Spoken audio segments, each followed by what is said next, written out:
What's going on, Nestie Besties and Owlettes? Hey, everybody. And deputies, we have the night off tonight. We do. We've got the night off from patrol.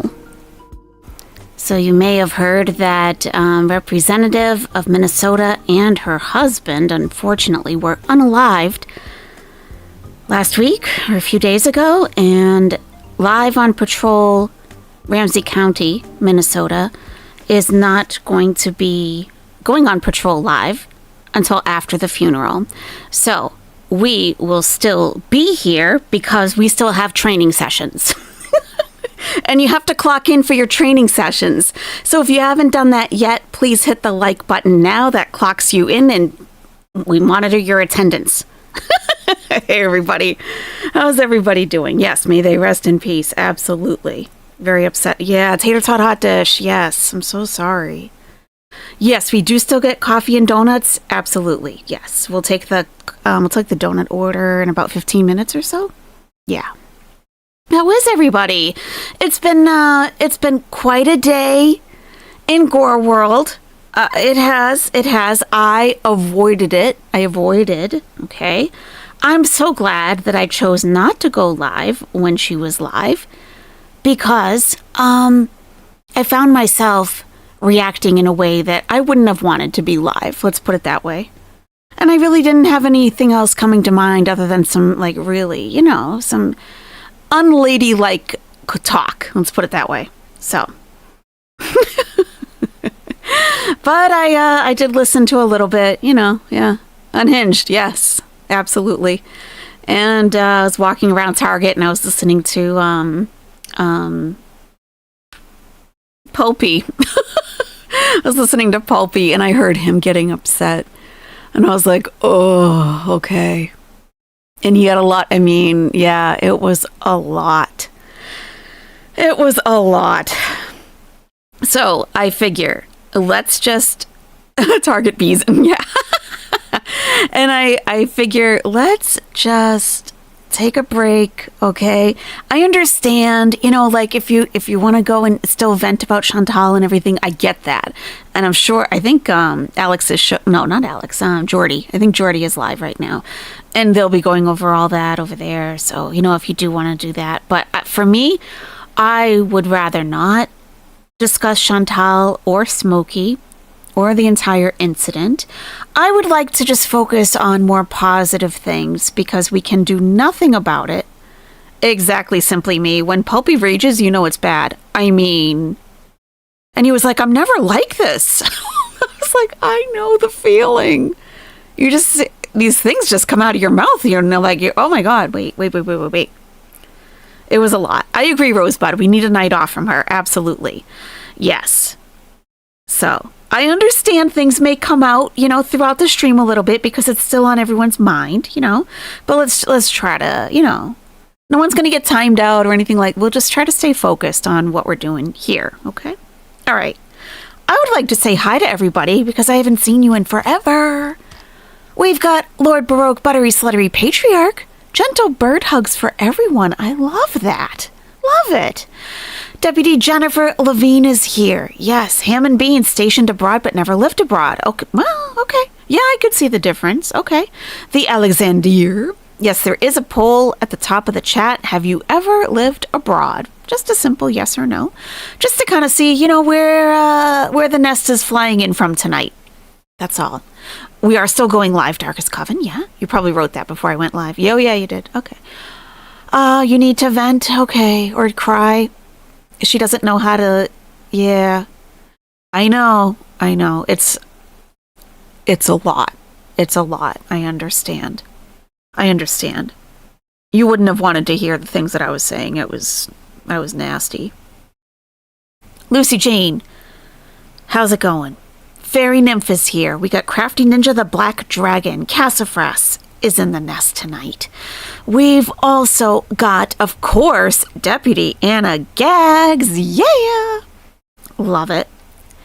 And we've got Susie Q 1964. Of course, Tater Tot Hot Dish says North Dakota owls be alert. There's a tornado watch. Okay. Yikes. All right. Saban Nation is here. Awesome. We got also, we did give out a few memberships. Okay. So every creator is given 10 free memberships to gift. I like to try to spread them out throughout the month. I did 5 earlier, so this is the last 5 of the month. And those people who received those memberships are Susan 1964, Merlin's Muse, Ms. Byrne 2, Kim Foster, and Leaky Eye Pondu. Congratulations. Welcome to the nest officially. It's great to have you here. Be sure to check out the membership tab. That will appear when you are a member, when you go to my channel. Everything should be there for you. There's a playlist. There's videos. It's all, I do members only community tab posts. So yeah, there's a lot there for you. Check it out. We also have Reality Chica says greetings from Mexico. Well, greetings right back to you. Wonderful. Jeff's Couch Pineapple. Sounds good. Yeah. Docu Investories. This is an extremely popular creator that we're watching tonight. I've watched her in the past. She's uplifting. She's positive. She's funny. She's beautiful. So it's like a total vacation from Chantal. She's everything that Chantal is not. So she's awesome. We also have Sonia in the nest tonight. You've always wanted to go to Ireland and Japan. Yeah, that'd be interesting. Azalea is saying hi in Korean. Well, hi, Azalea. Aren't we fancy?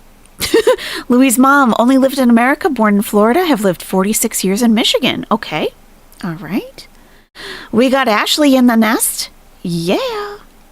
All right. Just Jamie is here. Fantastic. If you do want any specific animal facts, just let Lord Baroque know which animal you would like to hear about, and they will give you everything you ever needed to know or never knew that you wanted to know. He'll give you everything. Everything you ever needed to know or wanted to know or never even knew. That's right. Tell me another 2022. You love Megan and Mr. Moon. Oh, that's awesome. Great. Great. I haven't watched her in a little while, so anyone who is a fan of hers and is a viewer, please feel free to fill in. You know, people might have questions that I don't have the answer to. I just kind of, searching my watch later list for stuff that I, put aside to watch with you guys. And Megan Moon came up and I was like, oh my God, of course, that's perfect. That's perfect. Because she is an expat. And she's American. She moved to Korea. She got married. She has 2 babies.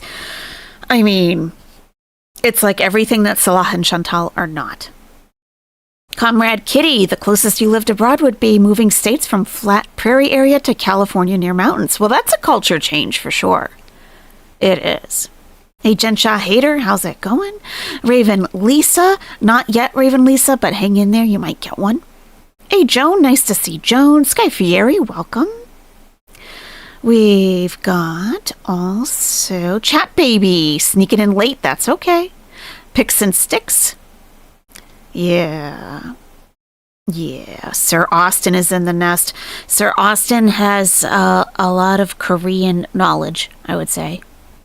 So, of course, Sir Austin, you are free to, jump in, of course, add, whatever. Go on a monologue. It's all good. Just free reign. Of course, any way you do, but you know what I'm saying. It's like more closer. It's more close to your topic in general, kind of. Okay. All right. We also have, let's see, who else is coming into the nest? We got Simply Me when Pulpy rages. I mean, Peter Princess is here. Love it. A Popovich was the one who was the deputy who let me know. Lord. Holy Spirit, you better get him, Lord. It was A Popovich who let me know that Live on Patrol is not going live. I was like, oh, thank you. And then I checked their Facebook page, and yes, it's true. Just Jamie, thank you so much for gifting 5 Are You Serious memberships. Thank you, Just Jamie.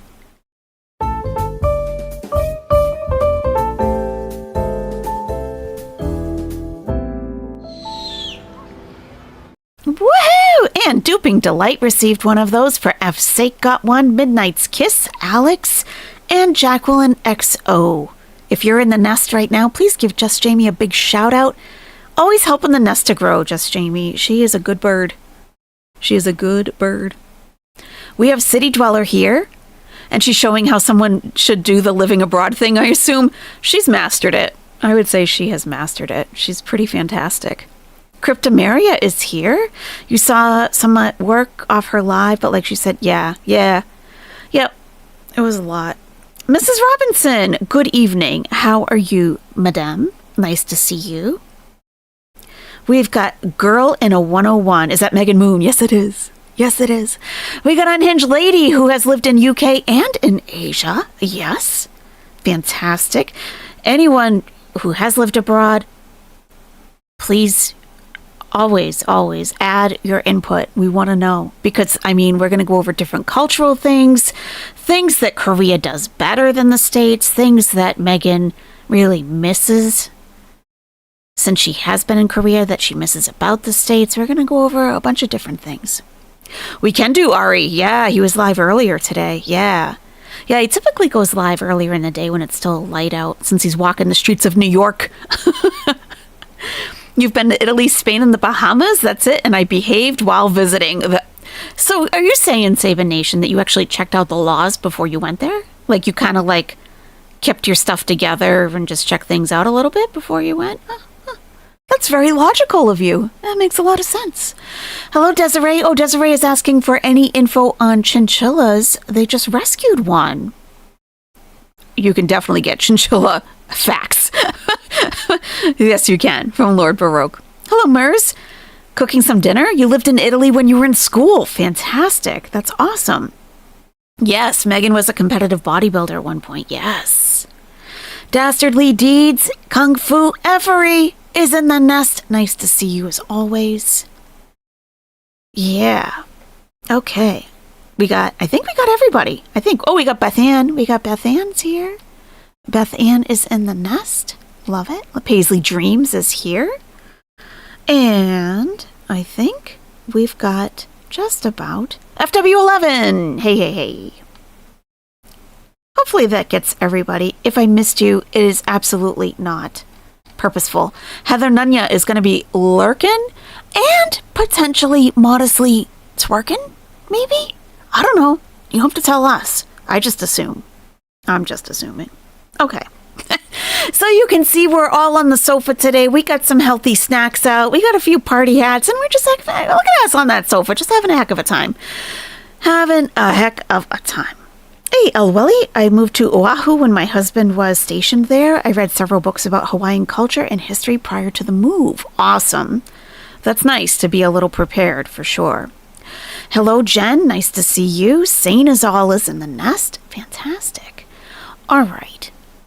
Let's see. We always twerk modestly. We try, Rosebud. Sometimes things get a little bit out of hand, you know. You really get into it. You got a good song playing, you know. Do your research. Yes, indeed. So I will wait until, I was going to say, do we have 100 votes? We have more than 100 votes. And we'll end the poll now. 30% of the nest who voted has lived abroad. 70% have not. Okay. It's just good to know where we're approaching this from, for sure. And I hope to hear from all of you, whether you have lived abroad or not, what you think it might be like, where you would like to live if you could live abroad. Everything. Tell me everything. You got a degree in international business, but then decided to never go abroad, Jen. Would you like to share why maybe you decided not to? Oh, fascinating. Okay, let's go over to Megan. The first video that I have chosen from Megan Moon, her channel link is at the very top of the description of this video. Hello, Hippiesta. Great to see you. Isn't he great? Yes, just Jamie. Ari is, yes, the whole vibe. Ari at home is a young man who he goes live and he walks around New York City and he creates beats on the fly and he finds people who can sing and rap and he just hands the mic over and they create beautiful music like spontaneously. And it's wonderful. Hey, Lilith. You just finished watching Ari's stream? Oh, that's awesome. Yes, he's amazing. And the chat over there is fantastic. I love the chat over there. It's just a whole vibe. I love it. It really lifts your mood, especially if you like that kind of music. It really does. All right. So Megan's first video, we're going to talk, hey, Iron Chef, a little bit about, marriage. Okay. Now, we don't know about Salah and Chantal. They have not ever been able to produce a marriage certificate. She is still sticking with the story that they're married. But there were some cultural differences for sure. And Chantal could not overcome many of those, like trying not to burp, fart, and hiccup loudly in public. She cannot control herself. But there are other issues. There are other cultural issues to overcome. Jen says, I also got an MBA in business management only to decide I never wanted to manage people. Yes. I don't like supervision at all. I don't like supervising people. I really don't. You became a graphic artist instead. Oh, that's fantastic. Wonderful. Okay, let's get started. Let's go. This woman is so beautiful. Look at her. Okay, here we go. So many Korean people are just like on edge, just like explode anger. Like I haven't seen so many fights. Like I went to Lovejoy High School in Clayton County, Georgia, and I have not seen so many fights even there that I've been seeing in Korea with these old people.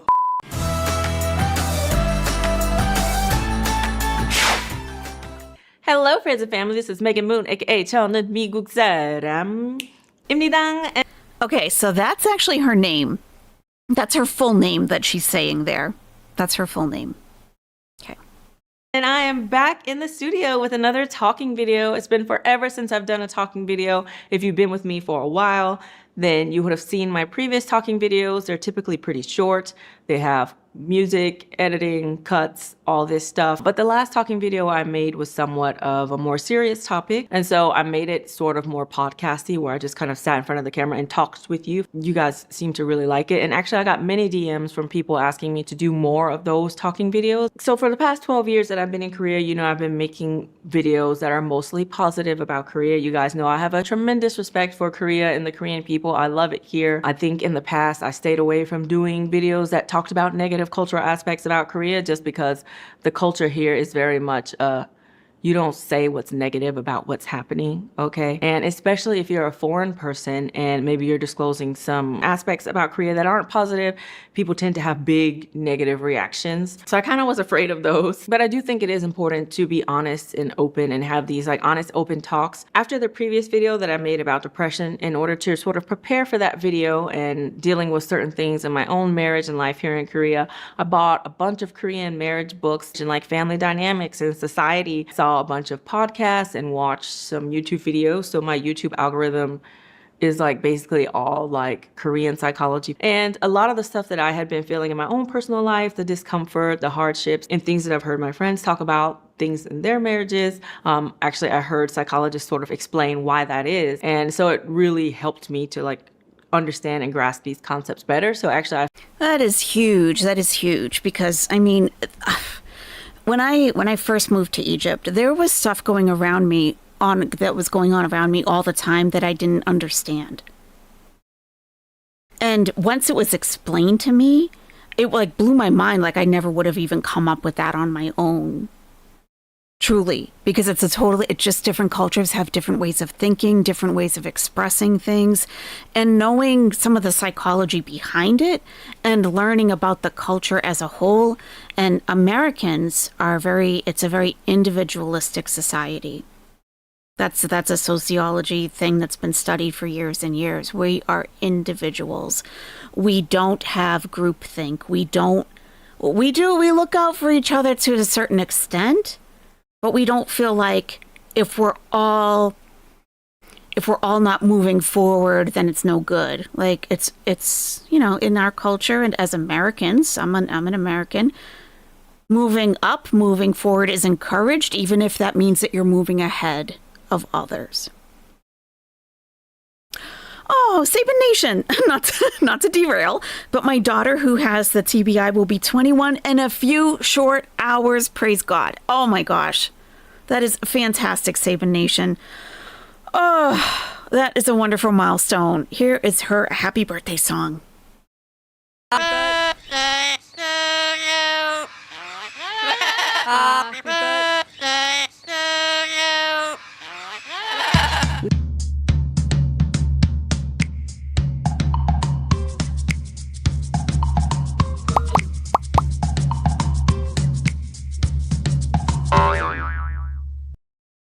Yes. Happy birthday to Sabin Nation's daughter, 21 years old in just a few hours. Thank God for that. Thank God. That is wonderful. I'm glad you let us know. That is fantastic. Always got to celebrate the proud parent and their babies, for sure. Yes, definitely. Oh, fantastic. That is definitely cause for celebration. Excellent. Thank you for letting us know about that. Oh, Sabin Nation said that made me cry. It has been such a long recovery for her. Thank you all.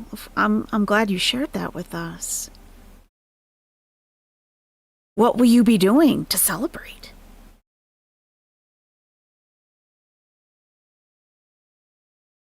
That's awesome.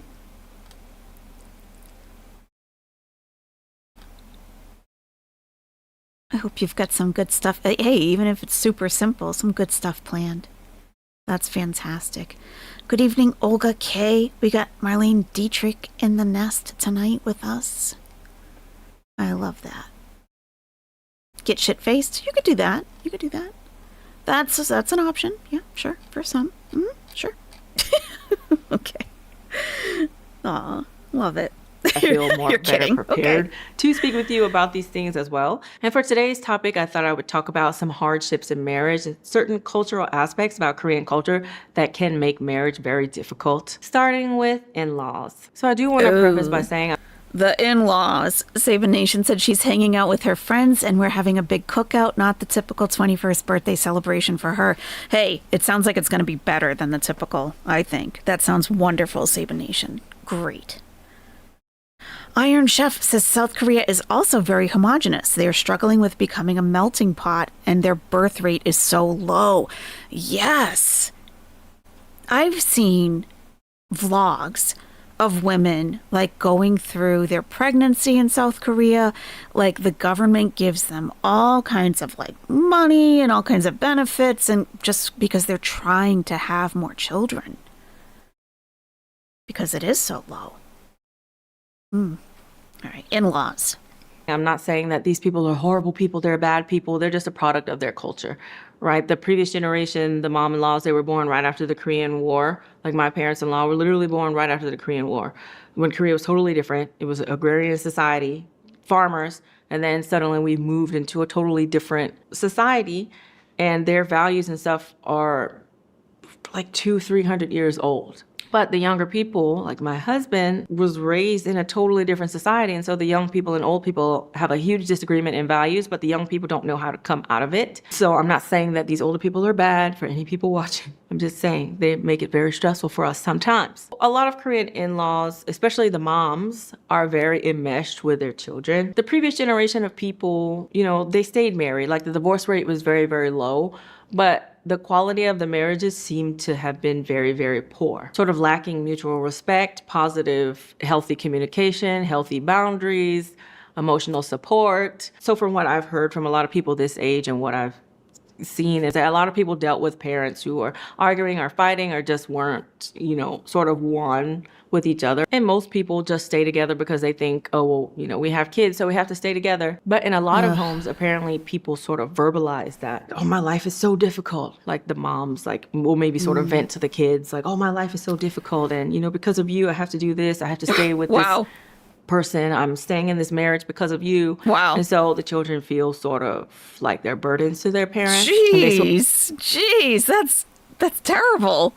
That's terrible. Oh my God. I wish you were never born. I mean, really? Yeah, big time guilt, right? Like, I hate your father. The only reason I'm here is because of you. I mean, gee, that is a lot of guilt. And it's not your fault. It is not your fault. Hello, Cypher. Nice to see you. Yeah. Death's beloved. You've been watching her for years. Awesome. Yeah. Anything you want to add about Megan? You know, because I used to watch her and I haven't seen her in a long time. So, yeah. Add anything you'd like to. And we also have Nari. Nari, you've watched this girl for years. That's awesome. Great. Okay. sort of feel responsible for their parents' happiness. And when you couple that with the culture of hyodo, which that is a culture basically of you pay back your parents for raising you. There's this sort of feeling that people have that just them being there and being happy is not enough, you know, for their parents. Like they have to do something and like pay their parents back somehow. But that's a huge burden to carry, right? Your parents give you life, you don't pay it back to them, you pay it back from giving the next generation life. Like it's one of those things that gets paid forward. But here it's like, no. You pay back to the parents. Okay, Wow. we did this for you. We were in this marriage for you that I didn't really like. I wasn't unhappy raising you. So now that you're grown, you need to make me happy. And making me happy is doing everything that I say and sort of living your life for me. And a lot of the Yikes. moms relied heavily on their kids for emotional support, it seems. And a lot of moms especially rely. That's very toxic. That is extremely toxic. You can't put that on kids. You can't rely on your children for any kind of emotional support. You're not supposed to put that on them. Heather Nunya, you were out feeding animals. Happy 21st to the youngling. Yes. Save a nation's daughter. That is a lot of pressure. Yes. You have to pay back your parents, but the eldest son does that, Raven Lisa. Okay. So what about the daughters? Do they have to? Or is it like different, like is the oldest son required to help out financially and maybe the daughter is supposed to provide something different?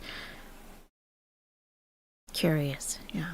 Very heavily emotionally, like for validation and whatnot through their son. Seems like the validation and love and support, like emotional things that they couldn't get from their husband, they're like trying to get from their son. Ugh. And even after marriage, they can't seem to let that go. And wow. Because the son sort of grew up feeling like they're a burden to their parents and they need to pay their parents back, they think that they're sort of obliged to be that emotional support for their mom. Especially when they grew up seeing their fathers prioritize their mom, prioritize grandma over mom. And especially when you couple that with the old Confucian culture, which is basically blood is more important than not blood people, right? Okay. So traditionally, if you were a wife, you were considered you married into the husband's families. There's dad, mom, there's a son, everyone else in the family. And then you're like sort of the last one in the totem pole. And your job marrying into a Korean family is basically to do whatever mom wants you to do and to be there to take care of the parents.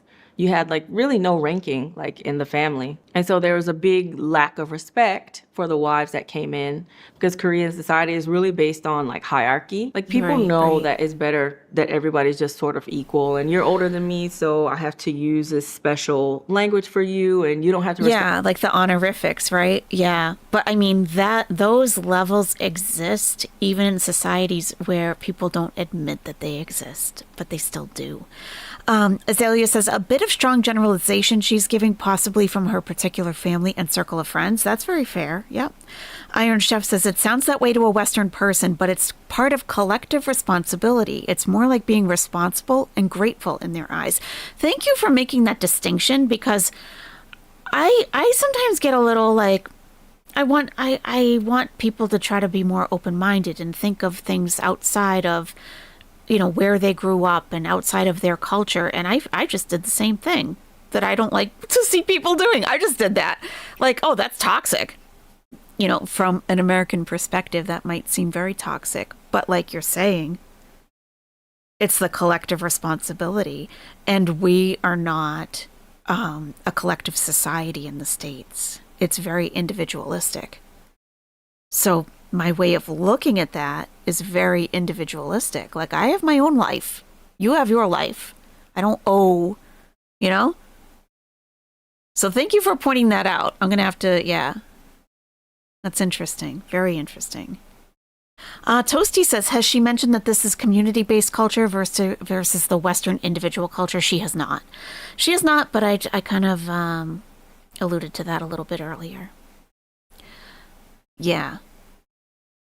That is fascinating.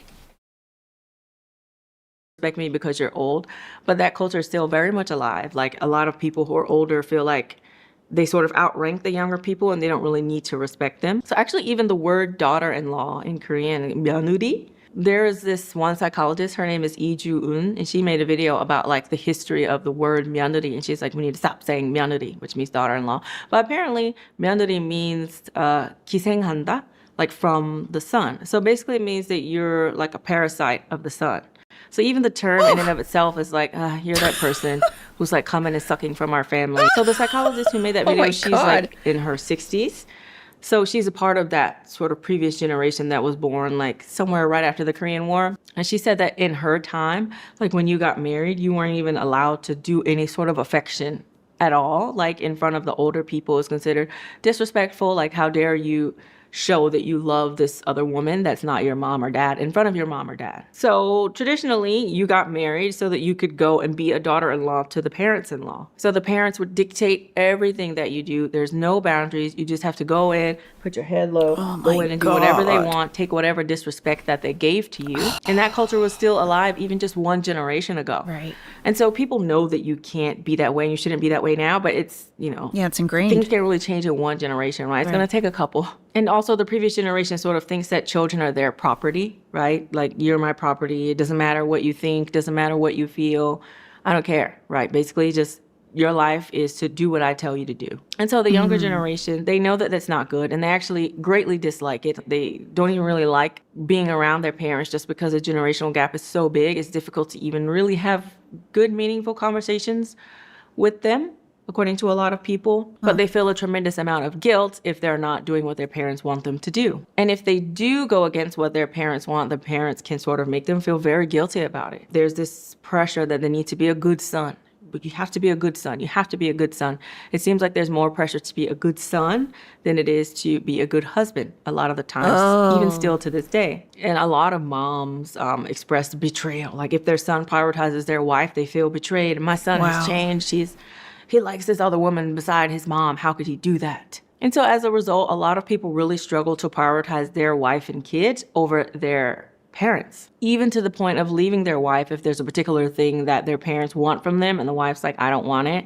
They're like, okay, well, bye. I'm just going to go do whatever my parents wanted. And I have friends who are therapists, and they share that the biggest thing that couples come in for, like for therapy, literally is just in-law stuff. Like, especially nowadays, it's switched to where a lot of the women are like still so enmeshed with their moms, but it's mainly on the part of the husband still. There's this monk on YouTube, his name is Pomyun Sunnim, and I love listening to him talk. But basically on his show, Korean people will either call in on video call or like go to one of his things and like ask him a question and he answers it. Something that's still an issue. Even just like 3 weeks ago, somebody called into Pomyun Sunnim and they were like, so my dad passed away. My mom is just a widow now. So I had her come live with us, and she lived with us, but then she's so like kind of rude to my wife. So my wife is like, okay, I can't have her in the house anymore. Kick her out. So he kicked out the mom, but got her an apartment, and he was telling Pomyun Sunnim that he feels bad leaving his mom alone. So he's going to live with his mom and leaving his wife and kids. And he's like, bro, your mom can't be alone because her husband died, but then you're leaving your wife to be alone. And one thing that he brought up in that video was something that they need to do is to really change that sort of mentality, because it really trickles down and impacts everyone in the family, especially the children negatively. It was even more. My gosh. She does talk. It's hard to interrupt her, actually. But your comments I want to get to. Raven Lisa says, the daughter is married out of the family completely. I was taking care of the house for my entire childhood until I got married. Wow. Traditional is not necessarily bad. That's true, Peter Princess, for sure.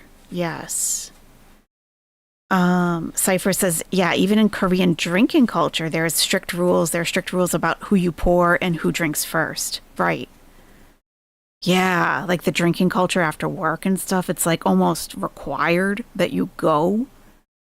And people end up like passed out on the street. Like it's like you have to do it. Cat Shark says, used to being a third-class citizen as an in-law within partners' families. I'm so sorry, Cat Shark. Freedom Deep has been following Megan Moon for years. Fantastic. Toasty says, just was curious. I just got here, so I thought I would help explain why this might sound strict or cold. I appreciate that. Thank you. Patricia Ingalls just joining the nest. Patricia, Live on Patrol is just so all the deputies, if you're just coming in, Live on Patrol is going to be off the air until after the funeral for the Minnesota representative and her husband that were unalived. After the funeral, they will come back. But we will still be here. We still have training in session. Of course. Yeah, she learned the language. Cat Shark says, you are a daughter when they want something and then nothing otherwise. Wow. You are ultimately an interloper. It sounds like you might have some personal experience with this. If you do, that must have been, how was that to deal with? Iron Chef says, I've been interested in Korean culture since 2019. There's a whole different point of view. It's hard to conceive of it from an American mindset, but they are respectful, beautiful, and deeply loving. That's fantastic. For sure. It's hard sometimes to change our mindset to, yes, for sure, to think in different ways. Just Jamie says, I think we can pull pros and cons from every culture. There's no perfect balance, I guess. Right. And it's a lot of it is just what you're used to and what feels normal to you and familiar to you. Korean dramas can give you a lot of insight. Interesting. Yeah. Just Jamie says, I think we are too individualistic in the West, but in some Eastern cultures, they are on the extreme other side. I can see pros from both sides. Right. Me too. I do have my own little bit of absolute indiscretions. Do not disrespect your family, number one. Right. Rebecca M., you like Megan Moon too? Awesome. Yeah. Independent women are still not fully acknowledged, says Peter Princess. Multicultural training. Yes. Exactly. FW11 says, in Korea, elderly people automatically get head of the line anywhere. Okay. I could see that. Cypher says, while we wait for them to come back, we should do Sovereign Citizen Bingo Night. Oh, I love Sovereign Citizen stuff. It's great. South Korea has gone through 200 to 300 of years of progress in 75 years. It's very difficult to make all those changes in that time. Women have a long way to go. Wow. Wow, interesting. Sad as there are some people who are literally forfeiting marriage altogether. Just a couple weeks ago, I was watching the Lee Jun YouTube channel, and she said it's so sad she has so many people who will literally say, my mom is really difficult to deal with. I don't even want to see her, like my own mom. So I think I just have to forfeit marriage because what woman will want to deal with my mom? And the therapist said, that's sad, and obviously you can't and shouldn't forfeit, your life because you think you need to take care of your mom because she's too difficult. But she said the even more sad thing is that a lot of those moms will say, yeah, that's a good idea. This one is like a more extreme case, but there's still so many of these cases. They have really been guilted into thinking that parents are the priority over everything, even their own happiness, their own wife and kids. So if you are going to get married in Korea and you're here, then it's definitely something that you're going to have a lot of conversations about and really learn where your partner stands, especially if you're a woman, marrying a man, where your partner stands on the scale. Because everybody's on the scale somewhere. So it sounds like maybe, right, if you were looking to give citizenship to a random, probably going on Tinder and setting your location to South Korea and flying over and marrying within 2 days, probably not the best idea. Do we know someone who's done something like that? Maybe do a little, maybe take some time first, do a little research, meet the family, see what everything's about first, maybe. Even if you have someone like my husband, Mr. Moo, who's good at stating boundaries, like my wife doesn't want it, she said no, like stop asking. Like he'll just verbalize those things like to them for me. Like my wife said no, okay? Even someone like him still feels a tremendous amount of guilt for doing so because it feels like I feel like it's wrong of me to set up boundaries with my parents, or it's wrong for me to do this because they've sort of been trained from a young age that there's no boundaries with parents. You just sort of do what they want you to do. So definitely you need to have that conversation with your partner and figure out where they stand on the scale of, are you going to set up boundaries with your parents or let them run over our lives? But it's something that would be a big struggle for them. So if you are here and you are marrying a guy and he's making a decision for your family that's maybe contrary to what the parents want, you really have to encourage him a lot. So let's move back to the hyodo. Remember I mentioned hyodo was a culture of you having to sort of pay your parents back for raising you, etc. For a lot of people, it randomly starts just after marriage. And this is something that was interesting because I sort of experienced something like this too. Even if they've already been moved out of their parents' house and they haven't been doing anything for their parents, the moment they get married, they take their wife and they say, hey, we're going to do this for my parents. And it puts a lot of pressure on the wives who are like, wait a minute now, this whole time we've been dating, we haven't, now all of a sudden we're married, you want us to like focus on your parents. And apparently this is a phenomenon. I've talked to a couple of therapists and psychologists about it. It's like bait and switch. That's total bait and switch. And seeing a lot of content about it. It's sort of that old culture where the marriage was in support of the parents is still very much alive. And they feel like some sort of guilt about just going and living their marriage. It's like, I got to do something for my parents. So there are so many cases I've heard of people who are not living with their parents, like guys not living with their parents, and they only go to visit their parents in holidays. They don't see them besides that. But for some reason, when they get married, they're like, you know what? Now that we're married, let's go see my parents twice a month or something like that.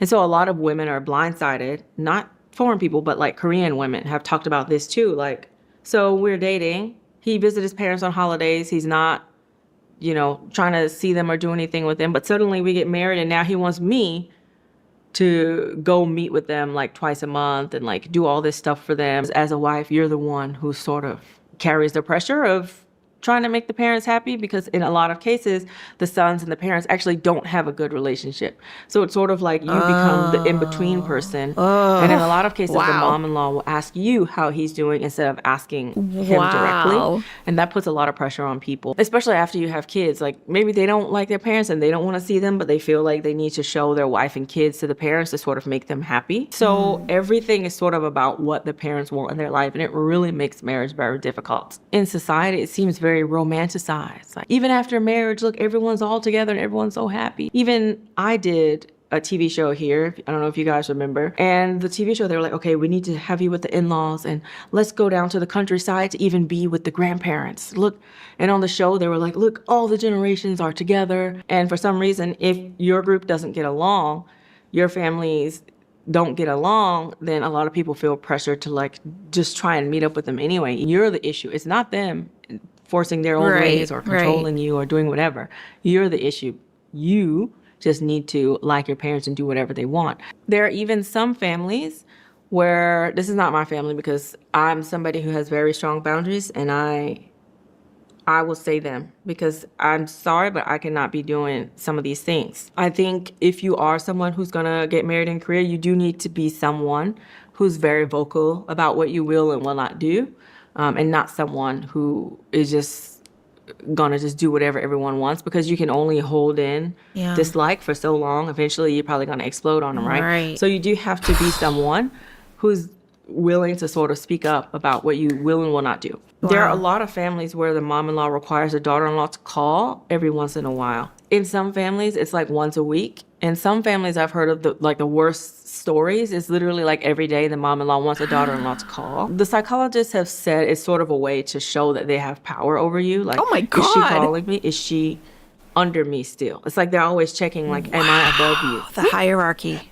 Hit the mic. Especially because it only goes towards the daughter-in-laws to the husband's family. It's not the other way around. Right. And so that's something else that could cause a lot of issue, because there's a big focus on the husband's family. And so what about a family that doesn't have a son?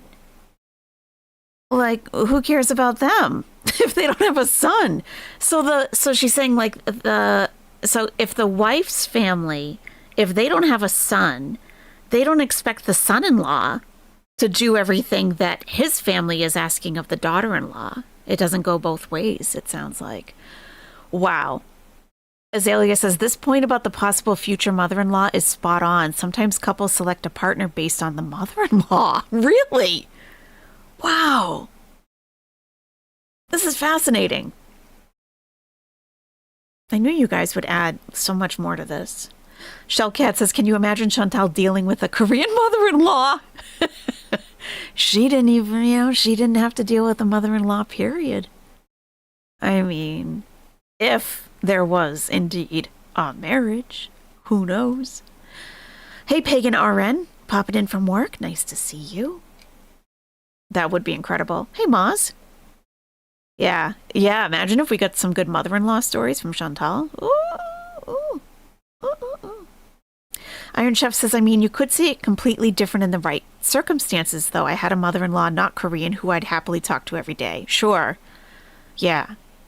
Hey, Colleen with a K. Please, Chantal, South Korea arc stat. Get back on Tinder ASAP. Wow.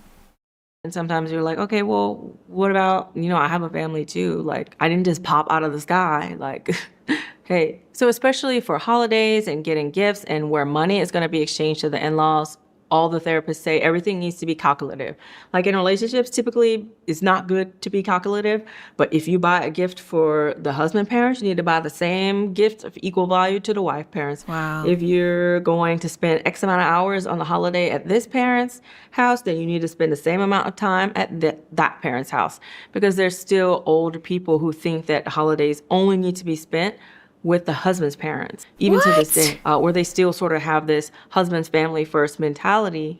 And that puts a lot of strain on the marriage as well, because it's like, okay, if we're going to always do these things for in-laws, it needs to be equal on both sides. Right. And that culture still hasn't, caught up so much. Even so much so that in the Korean language, actually, if you're a daughter-in-law, you call your mother and father-in-law 어머님, 아버님, which means mom and dad. But the husbands don't call their wife's parents mom and dad. There's other words for it, 장인, 장모. So it was like you're required to mom and dad to your husband's family, but your husband's family and your husband call your mom and dad wife, mom, and dad. Like it's different words for it. So there can be a lot of inequality on how much attention is paid toward either side. But I hear nowadays a lot more cases of it being the opposite way are starting to pop up. And a lot of men are speaking up and saying that they don't like their in-laws, their wife's parents are too intruding or doing whatever. So it's not good on either side. One other thing that could make it really hard is just the notion of monthly allowance. Typically, it was just given to your husband's family. Okay. But it's very stressful in marriage because the women are saying, well, if we're giving money to parents, we need to give both side of parents money. Right. So you have this pressure on a newly wed couple. The cost of housing and stuff is so expensive anyway. Yeah. And then now they have to give money to either side of the family. That's such a stressful thing. And that's one of the reasons why people feel like they need more money, because they have all of these extra pressures. Wow. Even if maybe their in-laws have or make more money than them, they still feel obligated to send that money. And it's something that's very stressful. But just my goodness. So do you think that this could be part of what is contributing to the lower birth rate in South Korea? Because people, like couples, don't feel that they can afford to have children because they have to pay the husband's parents. Wow. The in-law stress in general, one thing that I really saw and learned like in the marriage books is it really keeps couples from emotionally connecting the way that they should. Which brings me to the next thing that could make it a bit difficult in marriage, which is just sort of a lack of emotional depth. It's difficult for a lot of people to really deeply connect with people emotionally because of the way that they were raised. In the previous generation, people weren't really allowed to express themselves or to speak up or to say anything that made them uncomfortable. The parents would sort of get mad. So people grow up feeling like if I share my emotions, somebody's going to get mad, right? Or people are not going to accept it, and then I'm going to get hurt even more. So people are very, very afraid to be vulnerable and actually share what's on their heart and mind. And they sort of make an attempt to I'll just, gloss over it. I don't have to say anything. I'll just move past it. And for a lot of people, like opening up and complaining about emotional turmoil is seen as sort of something that's a bit weak. Why don't you just be stronger and deal with it for the sake of the relationship? So if you are going to be, even just in a relationship with someone, here in Korea, I've noticed you really have to coax people to like share what's on their mind sometimes. It's one of the things that leads to the explosive anger that a lot of Korean people have because they're so repressed. Wow. Because people are taught to not share anything because you're going to mess up. Even sometimes it's difficult to make friends. Like if you're somebody who's used to having deep conversations, like even Korean people have complained about this with me. Like sometimes if there's certain people you try and open up with and share, they get angry. Like, why are you putting your stuff on me? Like I got my own stuff I'm dealing with. Wow. So it can be very difficult to find people you can even have those deep, meaningful conversations with and like kind of encourage and connect with one another. And when you repress your emotions and you feel irritated about something someone's doing, but you're not telling them, we're not robots, we're humans. Eventually you're going to explode. Right? And so that's why so many Korean people are just like on edge, just like explode anger. Like I haven't seen so many fights. Like I went to Lovejoy High School, in Clayton County, Georgia, and I have not seen so many fights even there that I've been seeing in Korea with these old people. Subways, fight.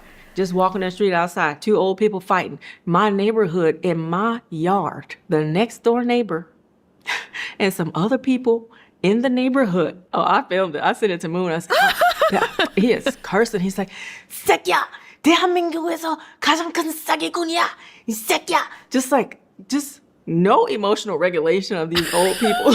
I cannot. People were not really taught how to express negative emotion. So they hold the stuff in and then just explode. Even like last time we had a barbecue, I think it was, Brianna was coming on the subway coming, so people were fighting and she recorded a video too. Like, they are ready to fight. It was one of the things that I sort of mentioned in the depression video as well, because people don't really know that whole idea of talking with people and sharing your emotions like connects you and makes you feel better. So I say all that to say, for this generation of people, it's very hard for them to say things that are bothering them, and they've sort of been trained. If something bothers them, it's because they're not strong enough. They're too sensitive. They need to just get over it. Right? Just get over it for the sake of your relationship. But the thing is, you can't hold stuff in for so long. Eventually people will get angry and explode at you. Yeah. And I wonder too if in Korean culture, because when you repress feelings like that, things tend to come out passive aggressively. Like they're going to leak out regardless. It will show eventually how you really feel. Wow. This is interesting. Wow. Just Jamie, good night. Good night. Azalea says, a lot of lower birth rate in Korea is due to patriarchal society and misogyny pushback, as well as women now working outside the home. Wow. These are tendencies, but not everyone is like that. Right, Iron Chef, yes. Yeah, that's good to keep in mind. These are generalities. These have been Megan's experiences. Maybe not everybody's. And maybe I wonder, right? Let me ask you guys who know about this. Do you think that not only just generational, but in different parts of South Korea, like maybe rural versus urban, that you would see differences like this? Saba Nation says, I have a childhood male friend who moved to South Korea, teaches English at a university. He married a woman there, and shortly after that, he stopped coming home. Would that be cultural, perhaps issues with his own family? Okay. If anyone wants to give their thoughts on that. Hello, Whitebird. Nice to see you. Many younger people are learning new ways of living, but there's great pressure to be respectful of elders, says Iron Chef. Hey, Brianna, hi. And India is much the same with daughters-in-law. Really? Okay. Wow. A lot depends on area, jobs, etc., socioeconomic status. Okay, that makes sense. Hey, Sky Fury.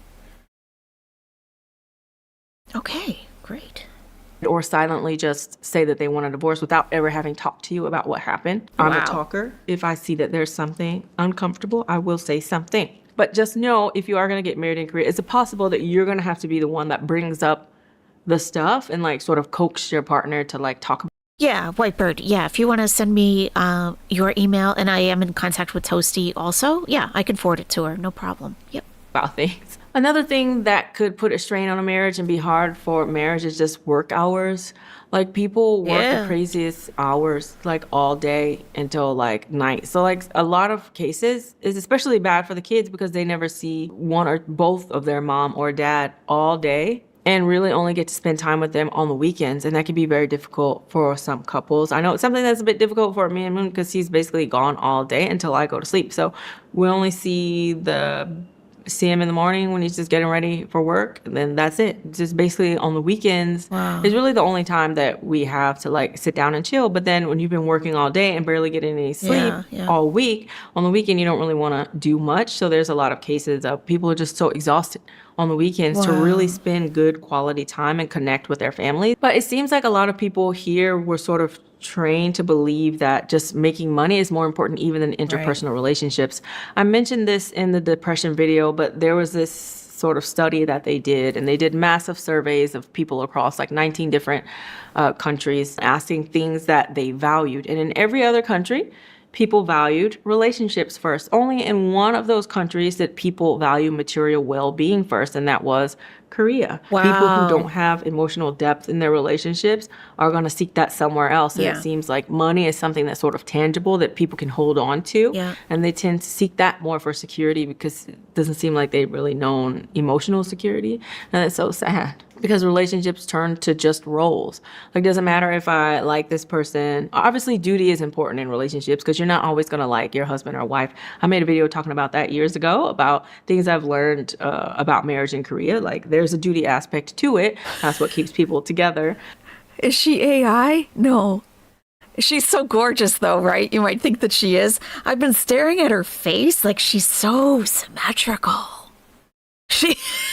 She's so symmetrical. She has such a straight nose and her eyes are evenly spaced. So, yeah, no, she's not. No, she's a real person. She's had a channel for many years, almost 1 million subscribers. She's getting close to that. Peter Princess says, I can understand that mentality. My mother was old school German.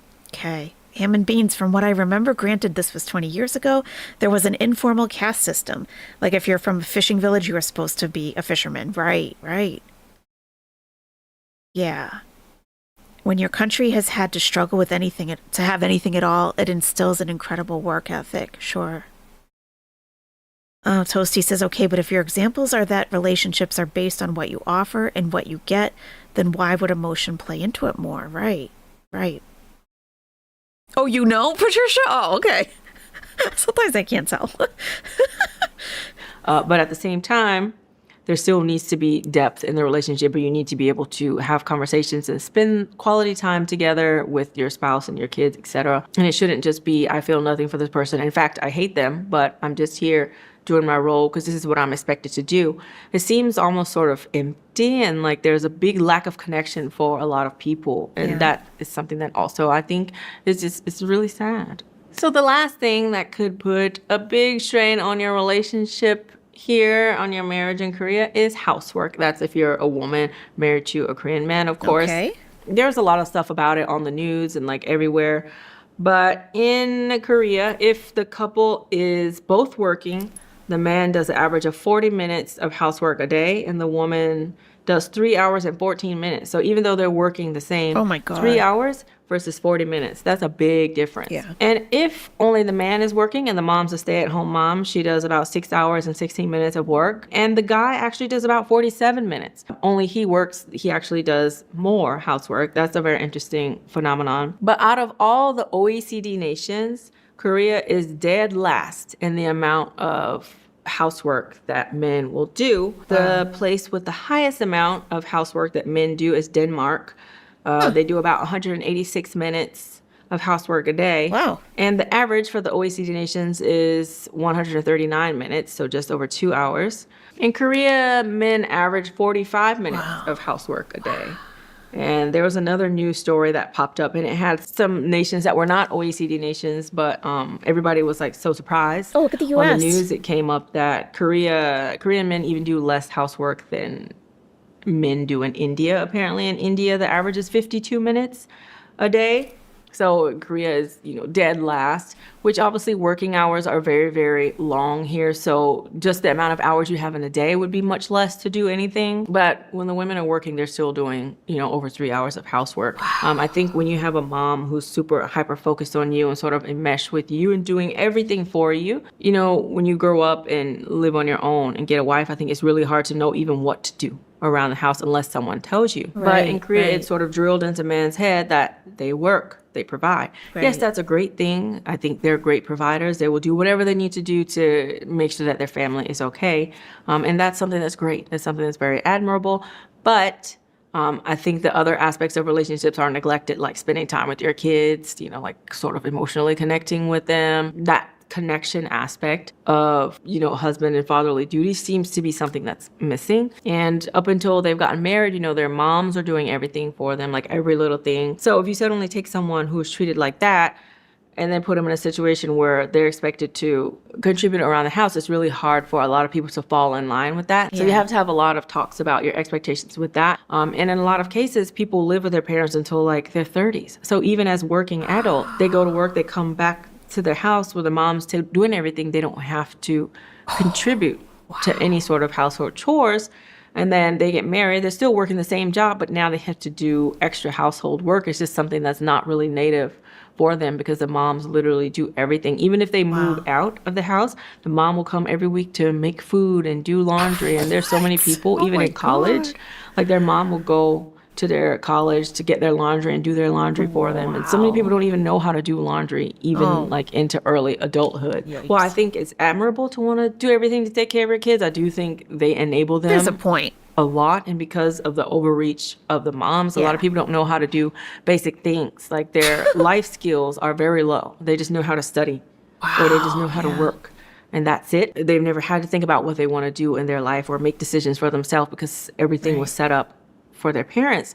So that's something that just makes it difficult in general to really have people get out and live their own lives and like do something like have a marriage, because a lot of people seem to not really even know who they are outside of maybe what their parents or society expects of them. So I hope that you enjoyed this video. I literally just sat down and word salad about all the things that I've either learned or experienced. And again, I don't want people to think I'm just here like bashing these people, but I just want you to know that these are some things that go on in society. Before you get married, just share your expectations and just have the open communication and make sure that they're open to having that communication as well.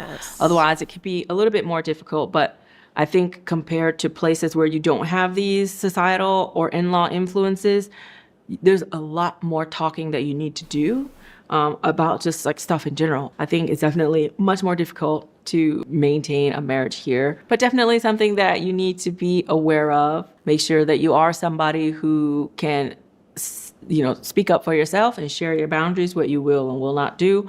But also you do have to be open to doing some of those things as well that your in-laws expect you to do, because obviously, you're in a different country. You can't I'm just doing it my way and that's it. Right. So obviously you will have to compromise on some things, but it requires a lot of talking, a lot of soul searching. And I do think that in order to be married in Korea as a woman, you do need to be quite strong mentally, and you do need to be able to like speak up for yourself, but also you have to be able to compromise. So I hope that you guys enjoyed this video. During my research on the news, there's a lot of things that we're talking about, like just crazy in-law stories, because a lot of people like share their stories with these psychologists online or with Pom Nim, the monk that I mentioned, or like even on the news. JTBC News has this segment on the news where people share their crazy like family stories, and they have a therapist and like a divorce lawyer get on there and say like if it's grounds for divorce or not, or what they could do to overcome it. And there are some insane stories. If you want me to just have like a time where we just sit down and I just share like the craziest stories that I've come across, then let me know. That could be the video that I do for next week. L. Willie, thank you very much. $10 super chat. I appreciate that. There's a 4B movement in Korea. 4B because B is shorthand for the word no in Korean, and a series of no's is what the movement calls for. No sex, no dating, no marrying men, no children. Who is pushing for that movement? No sex, no dating, no marrying men, no children. Wow. Thank you, El Welly. Do you want some pizza chips? Never pizza chips. Get out of my town. Wow. Very interesting. I knew the Nest would have a lot of feedback on this.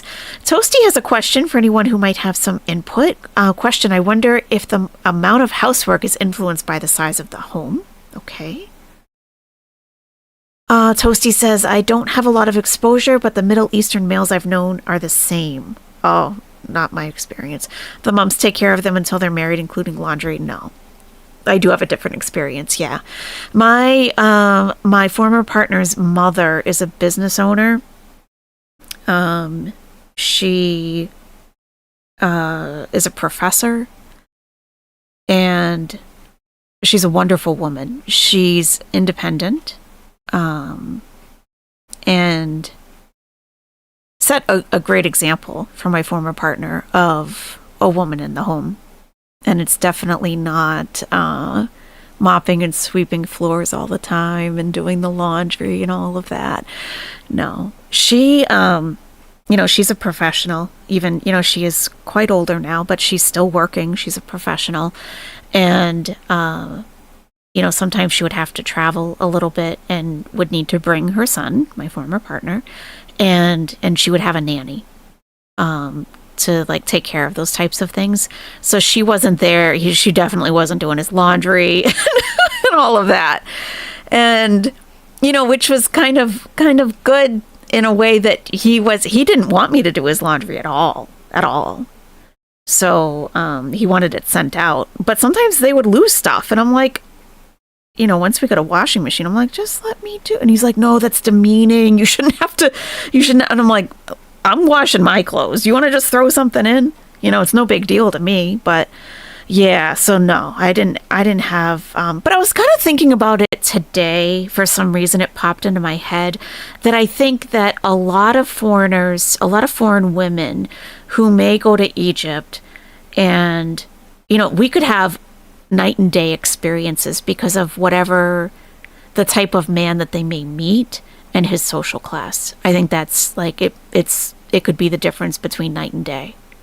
I think a man of a different social class might expect that, might expect very conservative dress, might expect you do all the chores in the house, you do this, I go out and work, I bring back the money. That's not something I'd be comfortable with anyway.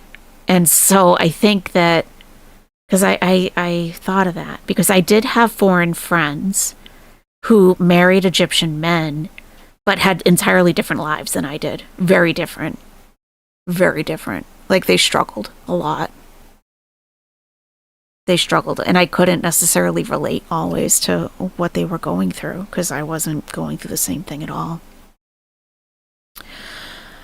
Radical feminists in Korea. Oh, that's the movement that they're... Okay, the 4B movement by radical feminists in Korea. Okay. A series of no's. No sex, no dating, no marrying men, no children. So what would be their goals for their lives overall? Like, obviously, we're not all just looking to settle down with a man and bust out some kids. Like, what are their goals more like career oriented, or like, what are their goals? Saint Azal says, I find some Western men in relationships struggle with some of the same things. They're somewhat stifled in life skills due to being coddled by their mothers. I can't deal with a mama's boy. I cannot. I cannot. Nope. I just can't. Toasty says, AYS, oh no, the women are strong. I didn't mean that all they did was sit around and wait hand and foot, but the kids I knew may have just been extra spoiled. Yeah, that wasn't my experience. No. I think that kids, what I experienced is that kids in Egypt are allowed to be kids. They're not expected to take on adult responsibilities or to pick up the slack in a family. And again, that is definitely social class. I have to keep going back to that, because as soon as I start saying that, I think of like, in rural areas, like the farmers' kids, they are absolutely filling in for adults in a lot of ways. So I guess to me, I don't see it as cultural, but rather probably socioeconomic. Pizza flavor? Pizza chips. Get out of my town. Iron Chef has just tipped $4.99 through Super Chat. I think it's the same as what you just explained in SK. Okay. Depends on many factors. Yeah, I could see that, Iron Chef. I could totally see that. Yeah, because, Megan is talking about what she has experienced and what she sees, and kind of like giving people a heads up, like this might be what you're experiencing or what you will, and it certainly may not be. Yeah, I think it does depend on a lot of factors. That's not at all what Miriam Harawi is going through. Yikes. I haven't been watching her at all. I don't know what's up with her lately. Interesting. Different socioeconomic status follows similar trends in varying cultures, right? Your husband was raised on a dairy farm, Whitebird? He was milking at 8 years old daily? Wow. Getting up early to go milk the cows. Okay, let's move on to something a little more lighthearted. Still sticking with Megan, but you'll see her mood lift a bit, I think. Okay, let's do stuff Korea does right that America desperately needs. Here we go. Before we get started, I just want to let you know that my Korean skincare routine is back on sale for 1 month at 49% off and free international shipping. All the information and details will be down below. Hello friends and family, this is Megan Moon, aka 저는 미국 사람입니다. Over my 13 years in Korea, there have been so many things that I think just make so much sense that I wish that we had in the US. Now, I've been out of the US for so long, some of these things could have appeared there and some of these things could be in different states, I guess, but they weren't in the states and areas that I lived in. So let's get into some useful, practical, and very interesting things in South Korea.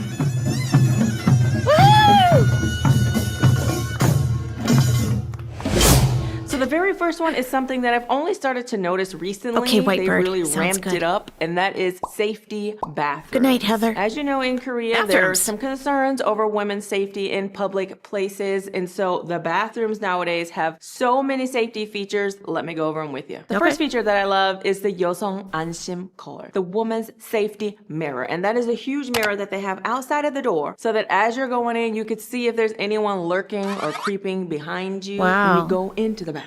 Nice. On top of that, there's at least 2 signs outside that say this is a safety bathroom. This bathroom will alert the police if anything happens. Like, don't be trying to attack women in this bathroom. Okay. You're gonna get caught, basically. When you go into the bathroom, right near the front, there's a huge button, an emergency button that you press and it connects to the police right away. It's Nice. connected to a big, huge siren outside of the bathroom that lights up and spins around so everybody knows something is going down in this bathroom. Now, I tried to film the bathroom on my phone, but there is something in the bathroom that turns off your camera. And this scared the hell out of me. I was like, oh no, I hope it doesn't like alert the police and they're gonna come here. So you can't take a selfie in the bathroom? I love that. I love that. Me too, Whitebird. I love that. That's amazing. Wow. Looking for me thinking I'm trying to like film women in the bathroom. I was filming this and the moment I turned on the camera and went past it, my whole screen just lit up and it turned my phone off. And I was like, Wow. oh, okay, let me not try that again to test it out. Not only is there a big buttons near the front, but also every single stall has a button in it. And Wow. the big bathrooms that are sort of made for handicapped people with all the extra space, they even have buttons on different levels. So if somebody pushes you over and you're on the floor and you're crawling, there's literally a button Wow. right on the floor level so you can push it. They were like, we are covering all of our bases here. And I am here for it. I think it's kind of sad that we Yeah. need it in the first Yep. place, Yep. but it definitely makes me feel much safer. The Yeah. safety is on point. So the next thing in Korea Wow. that just That's fantastic. That is fantastic. Wow. Yeah, and if any gentlemen are listening, you might think, wow, is that really necessary? Yeah. Yeah, it is. makes sense and is so great is Korean skincare. It contains ingredients that are not harmful and it really does help to repair, keep your skin healthy, keep the pores small, keep the skin lustrous, and keep you staying very youthful. Okay. So if you're new and you don't know my skincare routine, let's go over it. If you don't know my skincare routine, okay. I think that's her stuff that she sells. Then it gives you a good base to get your makeup on. All the information will be down below. Now back to the video. The next thing that makes a lot of sense in Korea, I didn't even know we didn't have in America just because I never took that many elevators, so I didn't pay attention to it. I thought all elevators were like that. But everybody I talked to who came from America, either to visit me, were so surprised by it. So I'm like, I guess this is not a thing that we have in America. Elevators, when you press a button and it's the wrong floor, you press it again and it cancels.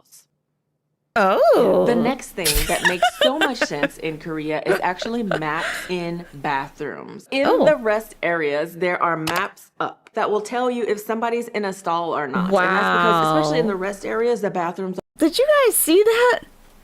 There's a map to tell you which stalls are free. How interesting is this? Let's see. I can't read any of it, of course. But it's a smart toilet information up at the top. Huh.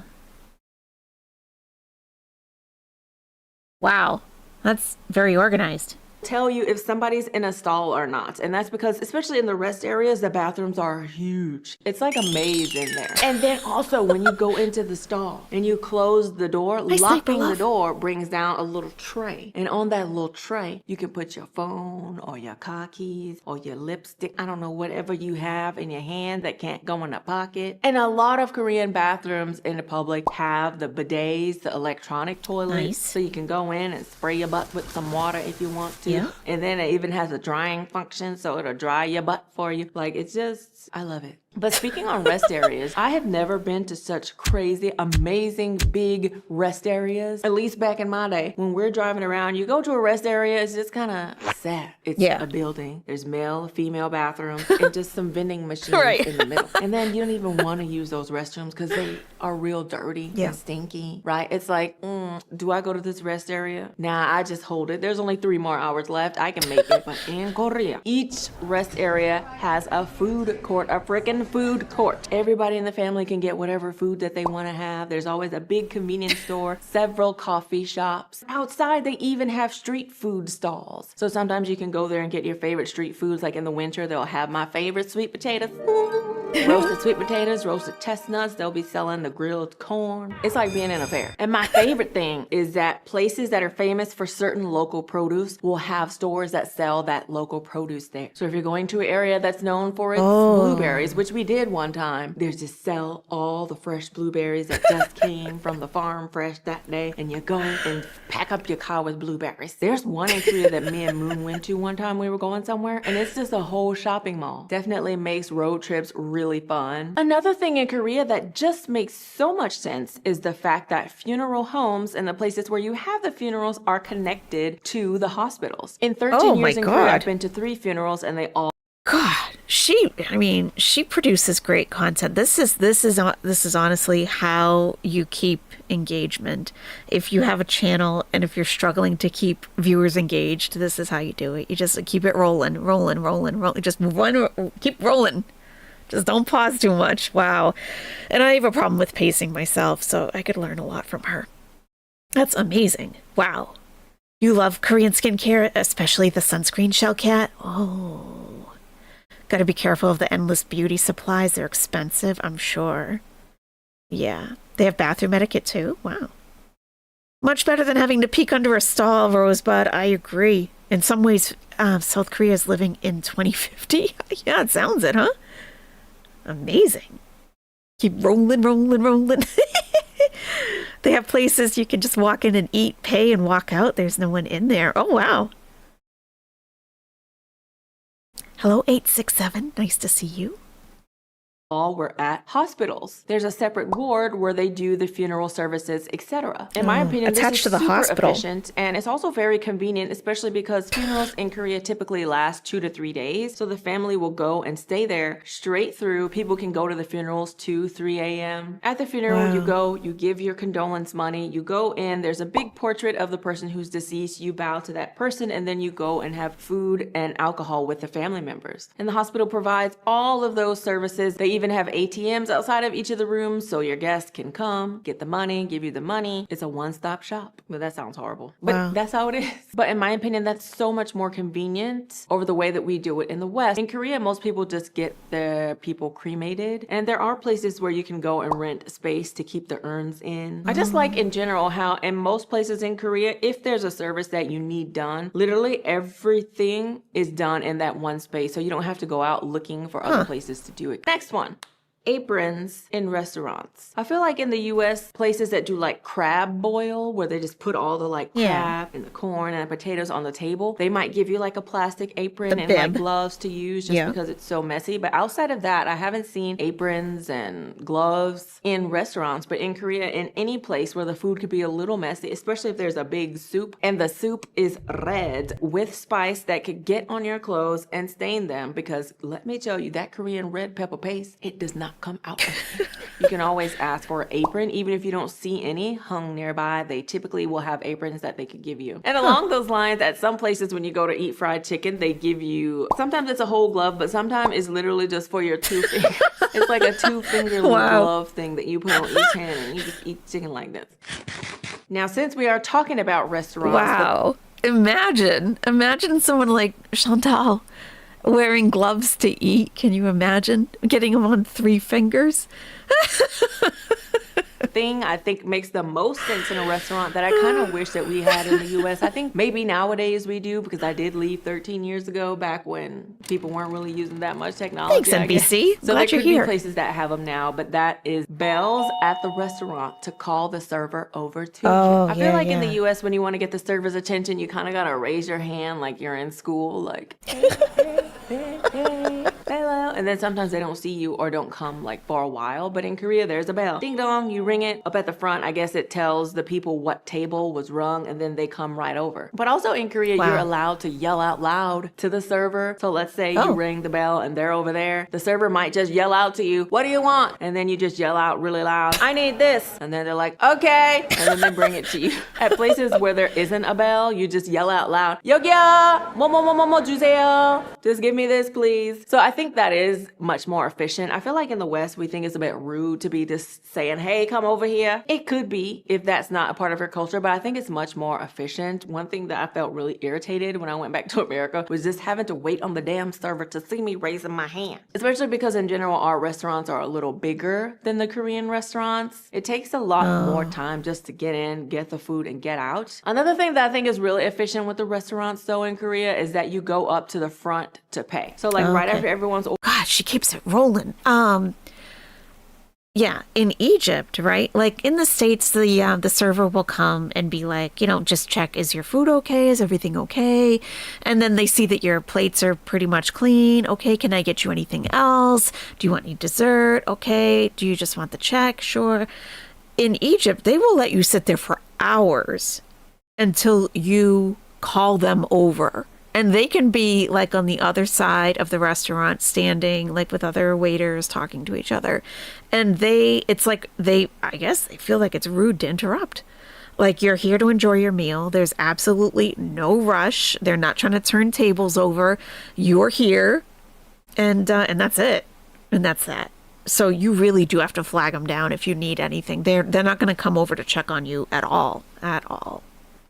order their food, the person will just bring the check right away. And then when you guys have packed up and you're leaving the restaurant, you go to the front and then you pay and then leave. As opposed to waiting for them to come to the table, paying at the table. It takes too much time. It's very, very efficient. You could literally go into a Korean restaurant, order your food, eat, be out, paid, 30 minutes, done. I feel like though a lot of these things makes you have less patience. So I find myself wanting things like quicker just from having been here so much. I feel like when I go back to America, people are going to be like, girl, just wait. Should not take 25 minutes for the food to come out. The next thing in Korea that I just really like and I think makes so much sense is having cup holders outside of stores. So in a lot of stores, you're not allowed to bring your drink in it, but you know, especially in Seoul, like people are walking around with their coffees. And if you want to go into a store, you don't want to have to scarf your coffee down before you go into the store. So there's like a sort of table and it has individual little cubbies in it. And everyone just goes, okay. Are you thinking what I'm thinking? Like, do they have, is this being monitored with a camera? Because, you know, if, So, if you're someone who has spent any kind of time, you know, like in a nightclub or in a bar or even a restaurant, leaving your drink unattended is a very, very, very bad idea. And if you're, you know, if you haven't been out and about much, I can inform you. You know, sometimes people will try to slip something into your drink. So you absolutely cannot leave it unattended, period. So I'm a little bit congested. Yeah. You can tell. Yeah. I feel like I have to blow my nose, but there's nothing. Yeah, I probably need a allergy med or something. So, yeah, I don't know if I could trust just leaving my drink here. Let's see what she says about it. Puts their drink in that table, then you could go to the store, do whatever you want, come out, and then continue drinking your drink. Another thing in Korea that's just really cool and makes so much sense is just face covers. And okay, so she didn't address it. And I wouldn't think, I mean, I don't know. I don't really know anything about South Korean culture, but I wouldn't think that people are immune to doing that to other people. I don't know. Oh, I feel fine, Lilith. I feel fine. Huh, okay. Interesting. In fitting rooms when you're trying on clothes. And in a lot of places, they're not optional. Like if you go in and they see you got makeup on your face, they be like, you need to use this face cover so that you don't get makeup on these clothes. One-time use, everyone gets. And you put it over your head. Oh, wow. Another thing in Korea that just makes sense. That's amazing. I love that. How many times have you tried on something and you're like, oh, yeah. And then like you kind of like you look down and you see someone's like dark foundation. And it's like the only one that they have left in your size. It's the worst. Sense that I actually really love are the heated bus stops. Like in the winter, if you're rolling through the town and you have to take a bus, you sit on the bus stop. It's so warm and nice. God, it like makes all the difference when you're out there in the freezing cold trying to wait for your bus. A heated bench at the bus stop? They really are like living in 2050, aren't they? My goodness. It's all based around being polite. That's to be polite to the next person. Yeah, right? Heated steering wheel, heated bus stop seat. Wow. Okay. And along those lines, I would say floor heating also, but you guys know that Korea has floor heating everywhere. Yeah. In the US, it's split up. Like in Yeah. some states, people use radiators. The problem with radiators is they don't cover everywhere. I feel like the space around the radiator is warm, but then the rest of the house is cold. The floor is cold. Yeah. But then in some places, like where I was in Georgia, the houses typically would have heat that just blows on you from the air vents. And I also don't really like that because the hot air is gonna blow and you feel like your nose is just getting more dry and crusty. Your skin dry, cracks in your hands. So in Korea, how it works is there's a system of pipes under the floor and it brings hot Yes. water and you can adjust. We have this in the States too. I don't have it in my home, but radiant heating under the floor. Amazing. You can even do it like in a small area. I really looked into it. And you can pretty much, you might be able to install it yourself even, really. But it goes like, if you have like plank flooring, it goes directly underneath that. And it's like a mat and it's all like these little tubes or, all like wound around.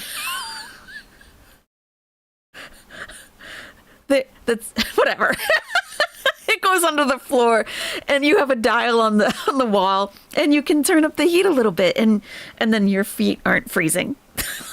That's the temperature of the hot water that flows under the floor, so you just get a nice warm floor. And in a lot of cases, it also covers the bathroom as well. So you go in, the bathroom floors are warm. Even when you turn it off, it still stays warm for a while. The only thing I don't like is it does take a while to warm up. It's the only downfall, but I love it. The last thing in Korea that just makes so much sense are the 포장 이사 packing moving companies. The moving companies. So they come and sort of bring reusable boxes, put everything in the reusable boxes, and when you go into your new place, they open it up and put everything back almost where it was. Yeah. And for things like, for example, your desktop, maybe there's little tiny things on the desktop. They just use like these stackable crates to put all your stuff in and move it so you don't have to deal with all the boxes and the waste and whatnot. But also it's so much more efficient. You don't have to use the tape and get all this crap and pack all this up. In Korea, before you move, you just typically have to throw away all the stuff that you don't want anymore. And they come in and do all the rest and it's super affordable. And if you live in a huge high-rise, they have these cranes that come and get the stuff up and down via the crane. And even when you call the crane, it's so cheap. Comparatively, like if it was in America, I feel like it would cost like 10 grand or something to move a whole house and have a crane and have the boxes and whatnot. Whereas here in Korea, for us to move everything, it's not even $3,000. It's like 2-something thousand. And then you have to buy lunch for the workers there. But other than that, moving is pretty efficient and it makes a lot of sense to me. So make sure you don't miss out on the skincare routine. We won't be doing a sale again. Wow. Great, huh? Interesting. Okay. I like that. Raven Lisa says, my mom slept on the floor at her place in South Korea, so she had to buy heated mats for her. So she had to buy heated mats for herself in the States. Okay. So she wouldn't sleep in the bed in the States? She wanted to still sleep on the floor? You hate forced air heating. She's so right on this. Bust my nose up, my skin, my eyes. Yeah. It's bad luck to take your old stuff. Really? When does she breathe? I know, right? And I don't see any edits. There's no cuts. Like when I upload a video and I've recorded it and I upload it, I usually speed up my voice 1.25 and you will hear or see cuts to eliminate all the pauses. Like, I don't see that in her videos at all. She just keeps it. She just keeps going. Toasty, you use trash bags because once you're done with it, you can reuse it for trash. Right. I hate dealing with boxes. Yeah, boxes are a pain. They are. I get a lot of cardboard right now to get rid of. And my recycling bin is only so big. Okay. Now, next up, we have, well, let me ask you guys, okay? I'll give you an option here. So we can do living in Korea versus USA, what I genuinely miss after 13 years, it gets deep. Or,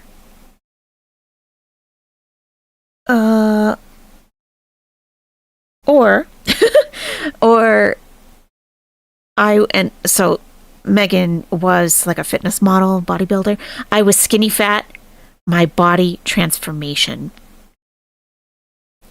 So what I genuinely miss after 13 years of living in Korea versus the US, or her body transformation. Yeah, 1 or 2 is fine. 1 for what I miss and 2 for body transformation. It's about the belief of ghosts being attached to the items being taken along to your new place. Interesting. Do you think Chantal has brought anything with her? She seems to think her apartment is haunted. She seems to think so. Okay, we've got 1, 2, 3 2s. Okay, mostly 1s. All right. We'll still watch that other one, but we'll do this. We'll do the next one first that you guys ask for. Okay, what I genuinely miss after 13 years. Okay. Hello, friends and family.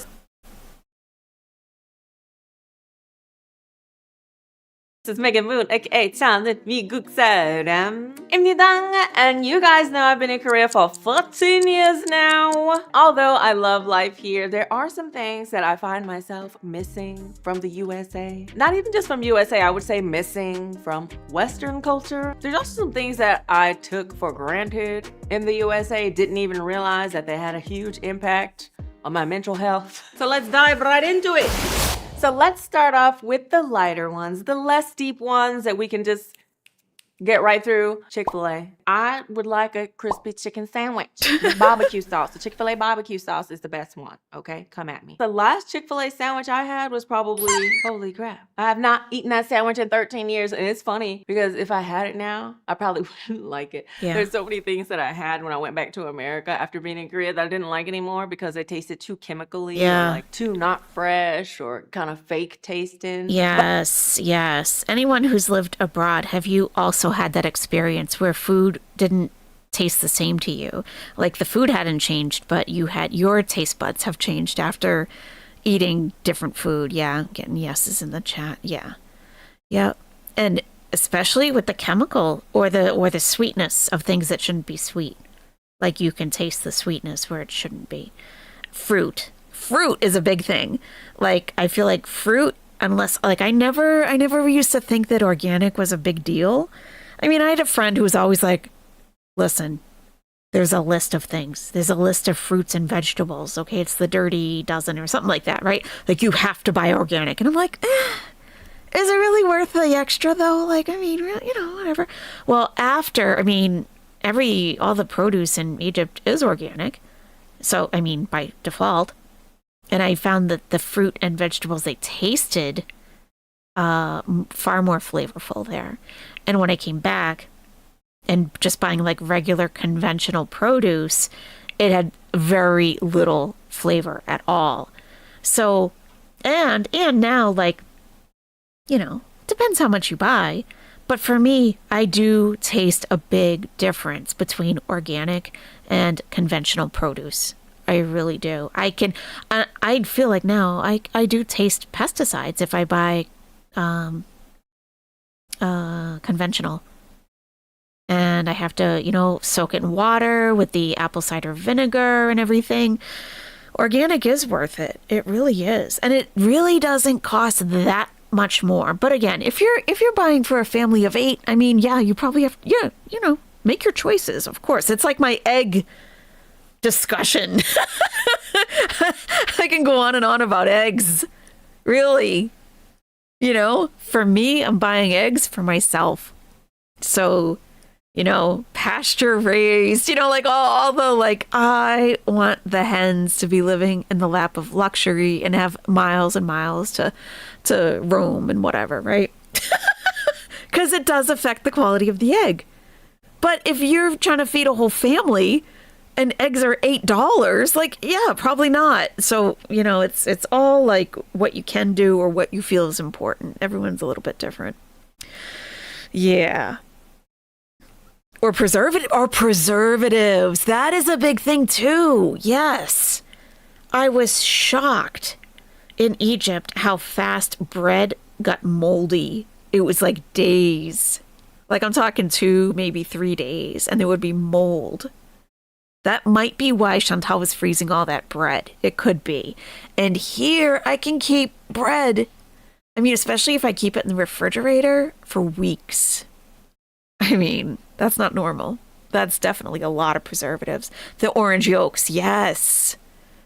I know, of course the Nest would understand my egg thing. Of course. Makes sense. Organic carrots taste completely different. Yes. Bananas are sweeter. The cost difference for bananas, if you're just buying one bunch of bananas, 20 cents more, maybe. You legitimately hated tomatoes. Then one day I had one from someone's garden and it 100% changed my opinion. Yes. Even the texture, right? Your apartment has radiant floor heating. Strange not to hear a furnace kick in. Yeah, that's nice, huh? Yeah. Those eggs taste so much better. You were surprised? Yeah. I don't think I could go back now. I mean, unless it became, unfeasible to get them. But I don't even like buying cage-free organic. Like I want pasture. I think about the hens. I really, I've had this talk before, but yeah, I really think about the hens. It's important how the hens are treated. It really is. If you've ever seen any kind of like farming type of, egg, hen type of production, yeah, just watch that. You'd be like, oh, hold on, I'm never doing that again. Happy hens make better eggs, yes. You went from down the street or from family. Nice. You can definitely taste the difference in organic bananas. I think so too. Hey, Suburban Hillbilly. Big ups, chicken mommies. Shellcat says, we've had our own chickens for 20 years now. I couldn't eat supermarket eggs now. I'll bet. Yeah, that's a big commitment to eggs right there. Yeah. But I know for sure that waffle fries I will always love with the barbecue sauce. They're heavenly. And the next one on another lighter note is just DIY culture. I feel like in America, when something needs to happen in the house, our first instinct is to DIY it. Yep. So there's many places you can go to buy DIY stuff. Yep. Hobby Lobbies. Everywhere. Home You can even Depot. go to Walmart and get a decent supply of like DIY stuff. Yeah. But here in Korea, outside of like places that you go to specifically Hey, for Tasha. like making DIY bracelets, DIY phone cases, people just in their daily lives don't do it. If you want to order it online, you got to wait a week or so. You can't just be like, you know what I'm going to do tonight? I'm going to customize this. I'm going to paint my drawer. I'm going to paint my walls and just go somewhere and pick up some paint. You got to really hunt for the stuff. Or there might just be one spot in Seoul that has all the stores. They tend to do that. Yeah. Like if you want to get a specific thing, all the stores that have it are Yep. lined up together. So Yeah. you got to. It's the same way in Egypt too. Like I remember being down this like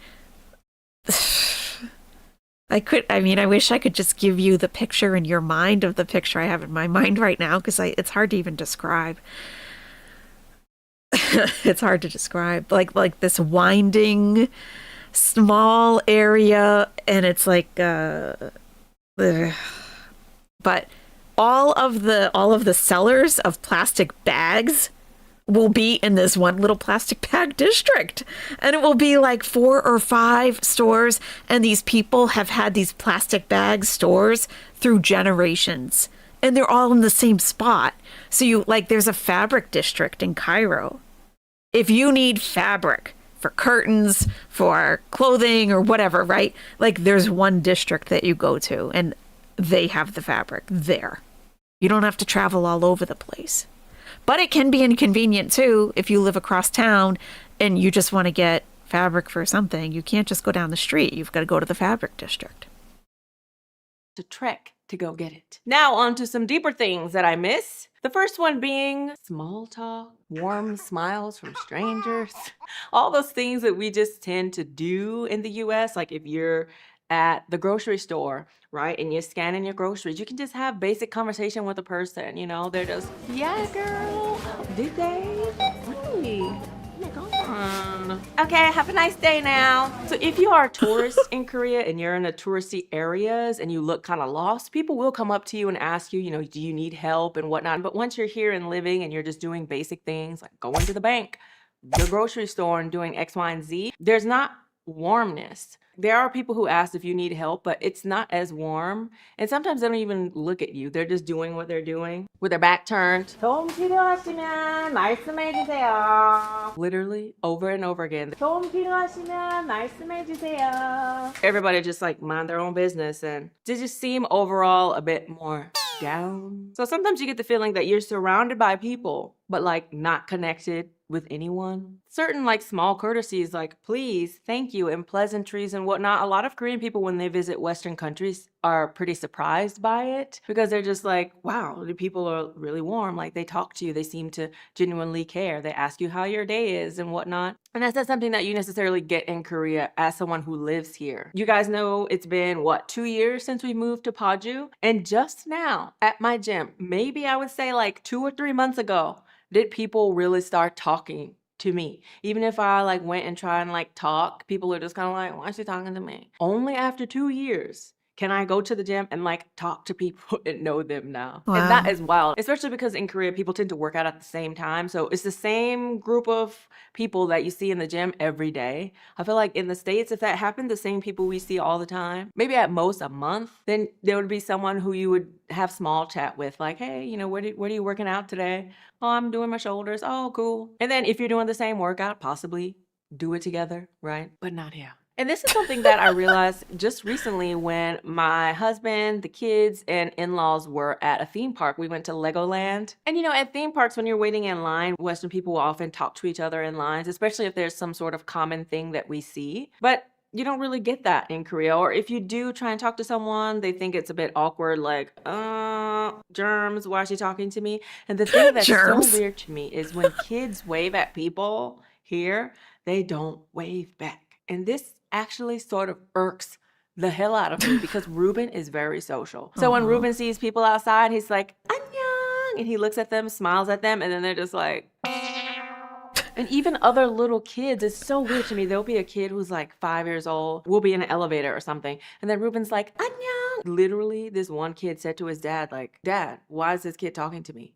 And then the dad was like, oh, he's just very friendly. You should say hi back. And then the 5-year-old was like, no.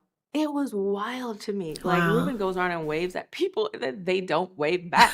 Wave at the baby. I hope Ruben doesn't become that way after waving at people and then not Yeah. waving back so much, you know? Yeah. Go back to the theme park. The only people that talked to us at the theme park were other foreign people. Yeah, yeah. Like, we were in line for this one ride, and they were probably from either like Malaysia, maybe possibly Singapore. We're going to go with Malaysia now. It could not be if these people somehow see this video, which I highly doubt. But it was a couple and they had 2 kids and they looked like they were maybe 2 years older than Luna and Ruben. And they were a boy and a girl. And so the mom was like, oh my God, twins? You know, you have a boy and a girl twins? We have a boy and a girl twins too. And then she was so excited. She's like, oh my God. And then we just started talking. And then later on in the theme park, we happened to pass one another and she's like, hey, like they were tourists, but just that sort of friendliness, Yeah. you don't get, and it's sad. I don't know, you can tell I'm getting like really worked up on it. I think Who said that's why they have a mukbang? That's why they started mukbangs. Where did I see that? It's a lonely place, says Raven Lisa. That's why mukbangs were created. Interesting. That's sad. Ham and Bean says there was an electronics mall in Korea. It was like 5 stories tall. Each floor was dedicated to 2 or 3 items. This was back before Japan and Korea normalized relations. All Sony products were fake. Oh, interesting. The closer to the earth the vegetable and fruits are, the highest the need to go organic. And the peel, right? Like the thickness of the peel, I think, too, right? Yeah. Like grapes, really, if you can, should be. I was at Aldi today. I got this big box of red grapes, organic red grapes for $4.99. I'm like, it's like 2 pounds. I'm like, that's $2.50 a pound. The conventional are like $1.99. For 2 pounds, I'm like, I'm paying $1 extra for organic, and they're gonna taste a lot better. Were people friendly to you in Egypt? Are they more friendly to people that look like tourists? I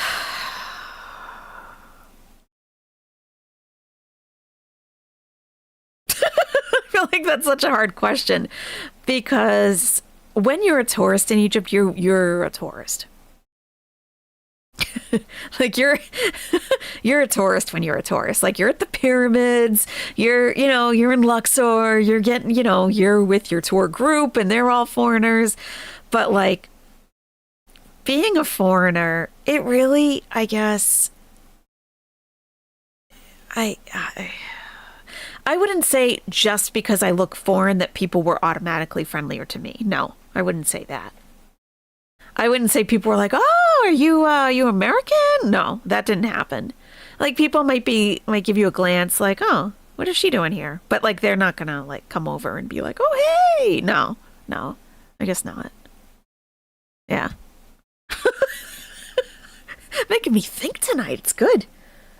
Throughout their day when you meet people who just smile and take a genuine interest in something that you have that's the same. Like even just people saying, I really like your shoes. I really like your purse. I really like your outfit. I really like your hair. Like those sort of things are really nice things to just have between people in society. And we didn't got that here. The next thing that I miss is equality amongst family members.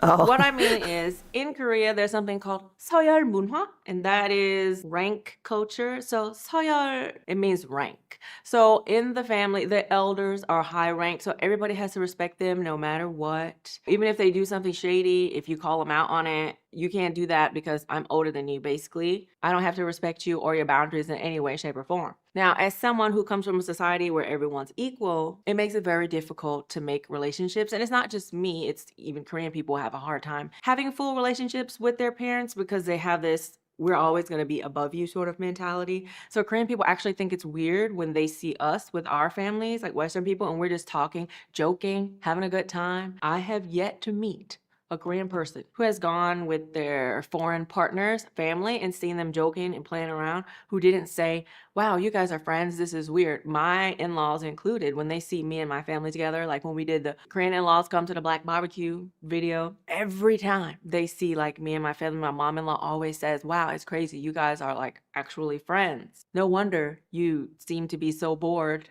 when you're with us. Because when you're in a Korean family, it's like everything just surrounds what the old people want. And then if you break out from that, you're being a bad son or daughter or whatever, you can't really have genuine, deep relationships with that. So a lot of the family relationships are just based on title alone, right? People don't actually enjoy being around each other. We don't actually have good talks, have a good time together. It's like sort of a forced relationship, all in the name of we're family and this is your role and this is your rank. And I think that that's really sad because one of the reasons why people are so like sad and depressed is because they don't have those deep relationships. Yeah. And I didn't really attribute it to that until this video actually came out yesterday. There's a YouTube channel I really like. It's called Kim Chaka TV, and he's just a Korean guy and he has people on, psychologists or lawyers, and just talks about certain issues in Korean society. And so he had a video he just uploaded yesterday actually, and it's called 평균 한국 사회의 숨겨진 어둠. 한국, let me just translate for you. The darkness that's hidden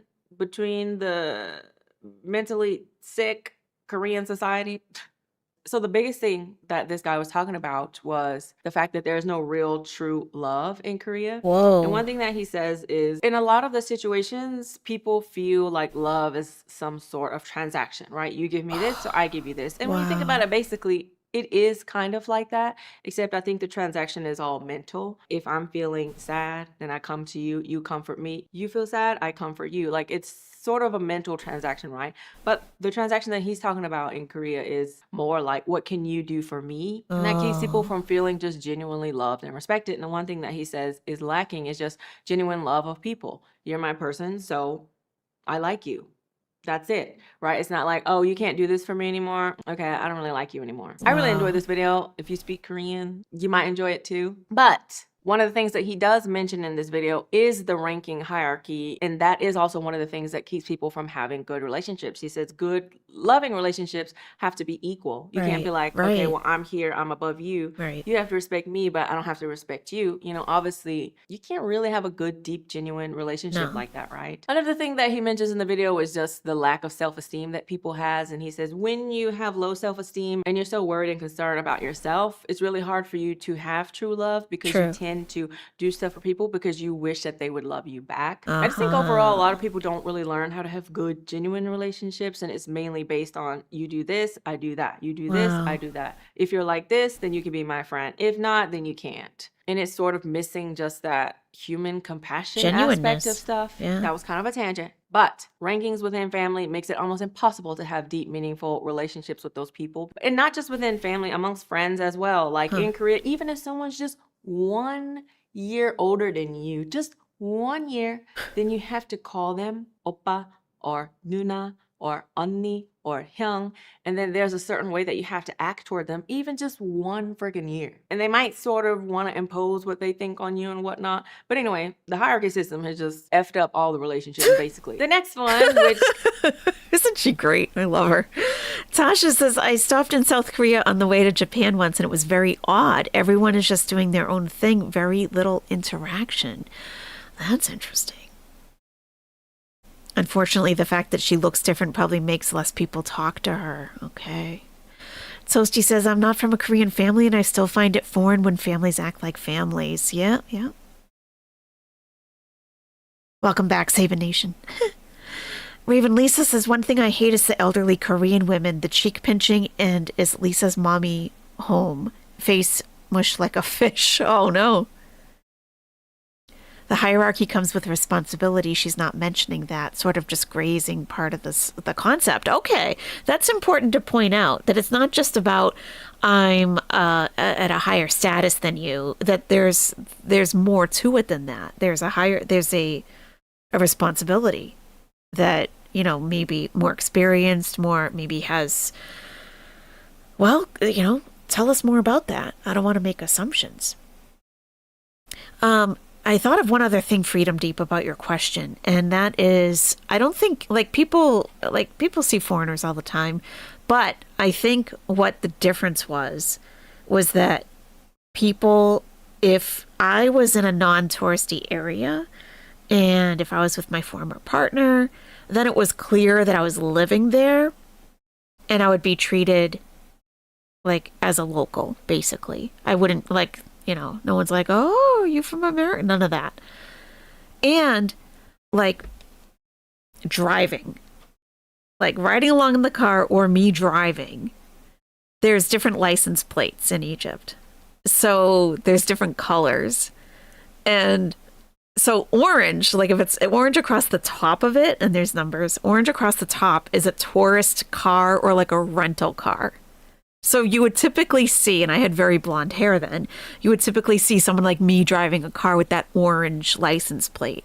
So people might see me and then they would immediately look down at the license plate. So, and for Giza, the governorate of Giza, it's a light blue across the top. So they'd look at the license plate and then look back up at me like, oh, she lives here. So yeah, you could see that in people. Azalea says, I am responsible for you as an elder, sister, brother. It's not one-sided. Okay. I'm responsible for you. So the respect is, I expect respect, but it's not just for nothing. It's because I'm responsible for you. Okay. Kind of is implied in the previous one, but I'm gonna say it anyway because I have other stuff to say about it, is I really miss being able to have just deep talks with people. It is very hard to find people in Korea who you can sit down and just have a deep talk about stuff with. For a lot of people, opening up and sharing their true selves is something that's very difficult to do because a lot of people here fear that they won't be liked. If I open up and show my real self, people are not going to like me or they're going to judge me because there is so much judging going on here. And it's not just me, but even a lot of Korean people who've moved out of the country feel that way too. There's a video I shared a while ago from this guy named Daniel, who's a Korean guy, but he lived like in the States or Canada or something for 8 years. And so he made a video on the differences between Koreans and, other people. And one of the biggest things that he said he noticed was the judgmentalness. When they see someone, they determine if this person is worthy of respect or not, or if they are, successful or not, just based on sort of the physical things. And there's a lot of judging happening. Whereas he said, we're a bit more free. Like if there's something that you like to do, you can pursue your passion and that's fine. Whereas here, not so much. If the thing that you're passionate about and want to do is not one of the things that people deem to be successful or good in society, then you do receive criticism for it. People will tell you to dream higher, or what are you doing, or you're wasting your life. Kind of thing if you just want to do something simple like being a taxi driver. I know someone here who was like, you know what? I just want to drive taxis. I love driving. That's it. Like, I don't need to have expensive stuff. But then their family was like, no, how dare you waste your life? And it was this huge thing. Whereas with us, like, if you did say, I just want to be a taxi driver, I feel like your parents could be a bit disappointed, right? Maybe. But whatever makes you happy. Done more, but I feel like people respect you when you say you want to do that. Yeah. Whereas here, people will judge you. So there are some people who are even afraid to say what kind of jobs they have or whatever, if it's not something that people deem to be, high up. But not only do they do that with your jobs and whatnot, but they do it when you're sharing certain feelings about certain things. So if you really do open up with someone and decide to share, oftentimes their reply shuts you back down. And that's because a lot of the times they're judging whether or not that feeling is valid or not, as opposed to saying, oh, okay, you feel that way. I can see that. And then asking you about it and cheering you up and making you feel better about it. People here like to say, don't feel like that. That's unnecessary. Or that doesn't make sense. You have a good job. You have this. Why are you saying you're unhappy? If you do open up and someone does want to comfort you, I feel like people really don't know how to comfort you or how to cheer people up. They tend to become awkward about it. And they're like, oh, God, someone's just exposed their hearts to me. What do I do? Someone's I think emoting. A lot of people learn, even if I do share the things that are in my heart with people, like we don't have a good conversation about it. Nobody cheers me up. So what's the point? Right. So as a Western foreigner, I've had so many people over the years tell me that I'm the only person they can open up and talk to. And other foreign people that I've talked to too have had those Korean friends who are like, wow, you're the only one I could like open up and talk to. Because we don't have that judgmental culture around people opening up and sharing what's on their heart. We see it as a positive thing. Yeah. Like, oh, you open up to me, you must really feel comfortable with me. Right. So we always want to make sure that we help comfort and support that person, right? I mentioned it before, but I've even had people get mad. Like if I open up, like, I'm dealing with this and it sucks. They're like, I got my own stuff I'm dealing with. Don't put that on me. I was like, oh, okay. All right. So I also even find myself opening up less and less here. And then another thing that sort of makes you not want to open up to people is because people tend to be overly concerned with what you're doing. And this one, I'm having such a hard time to like put into words because I'm going to pause her for a second. Wow, she can put it out. Okay. Have I done a similar video of things I loved, missed about Egypt and vice versa? No, I haven't. No. I think now it would be more difficult to do that, I think. I don't know. I can always think of some things. I can always think of a few things, but yeah, it's an entirely different way of life and different culture. Yeah, there are definitely pros and cons to both, for sure. Elders take care of younger people. She seems not to acknowledge this at all. Okay. Whitebird says that Irish matriarchal leadership was a strong factor in my family. Respect for their wisdom. Okay. Toasty says you should invite her to the nest. She can talk all the deep stuff she wants. Yeah, Megan Moon, you are welcome anytime. Raven Lisa, socializing is eating in Korea. Go to a restaurant with friends. Okay. El Willie says people in Korea are busy. The working hour system is greatly influenced by the 52-hour week. Max of 64 to 69 hours, including overtime sometimes. A maximum of 64 to 69 overtime is theoretically possible. That sounds awful. Wow. I think the judgment thing is cultural, but also generational. My mom said that she was impressed by my generation is more willing to accept people how they are versus her generation. Yeah, I could see that. Me too, Freedom Deep. Me too. Dying Duck Fit, my family was very emotionally conservative. My husband's family was a huge shock. They are a combination Sicilian, Italians, and hillbillies. They are huggers, deep family oriented, and talkers. I'll bet that was a huge shock. Huge. You would be a mess in South Korea. Tell me another 2022. AYS, the Korean reality show Hello Counselor might interest you. The hosts and a guest panel listen to problems and offer advice. Say no more. It's a mix of more fun and very serious problems. Hello Counselor. I'm going to look it up right now. That's all we need is subtitles, and I'm in. That sounds awesome.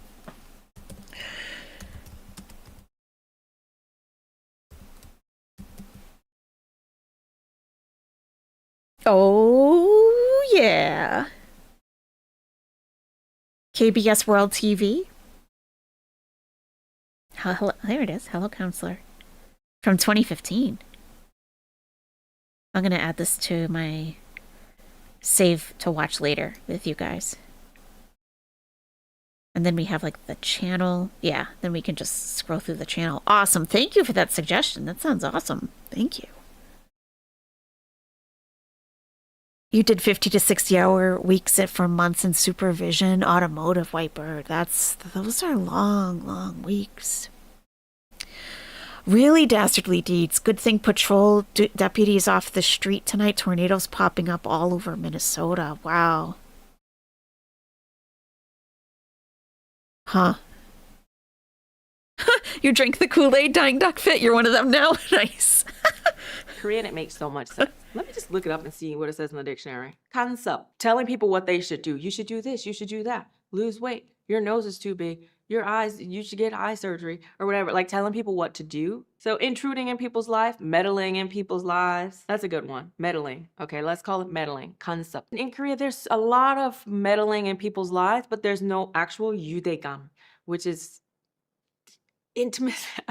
Fellowship, we could say fellowship. So people meddle in your lives, but there's no real bonding. Oh, you've gained some weight. You should lose weight. You shouldn't eat that. Don't do this. Don't do that. And they're like very overly concerned with what other people are doing. And it drives me insane. I'm like, just focus on what you're doing, okay?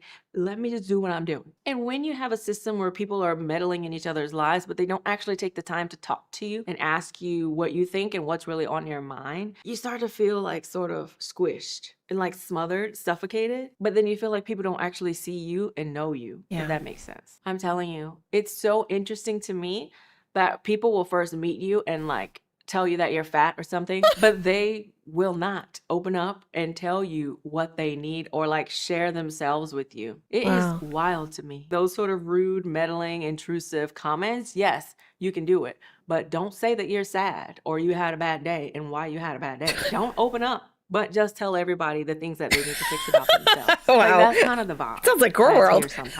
And that makes it very difficult to have good relationships with people because you also feel like people are just trying to change you so much. Now, of course, I think good, deep relationships require people to be growing together.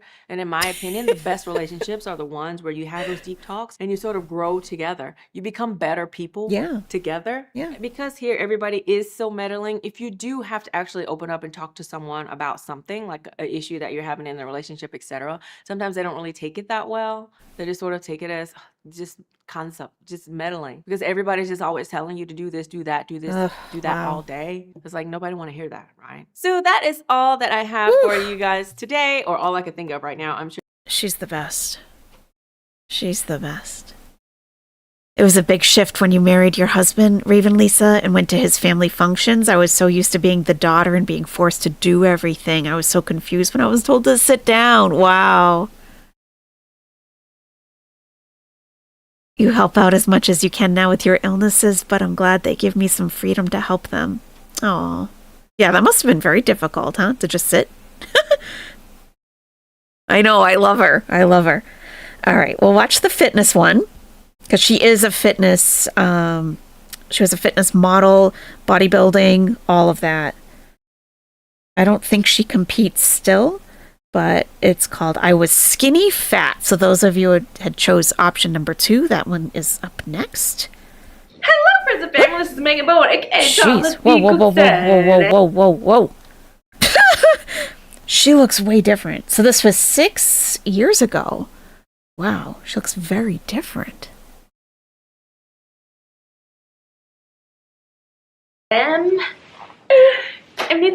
So you guys who follow me on Instagram have been seeing my fitness post I've been doing for the last 8 months. And you guys are like, dang girl, this transformation is awesome.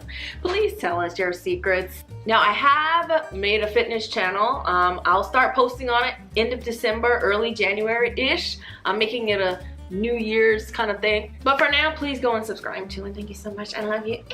But for now, in this video, I thought I would share my fitness journey with you. But first, I'd like to take this time to give a big shout out and thanks to VirtuBike, who has sponsored this video for us today. If you don't know what VirtuBike is is an indoor virtual reality or VR bike, hence the name VirtuBike. You see Sounds what they like did there? that expensive one.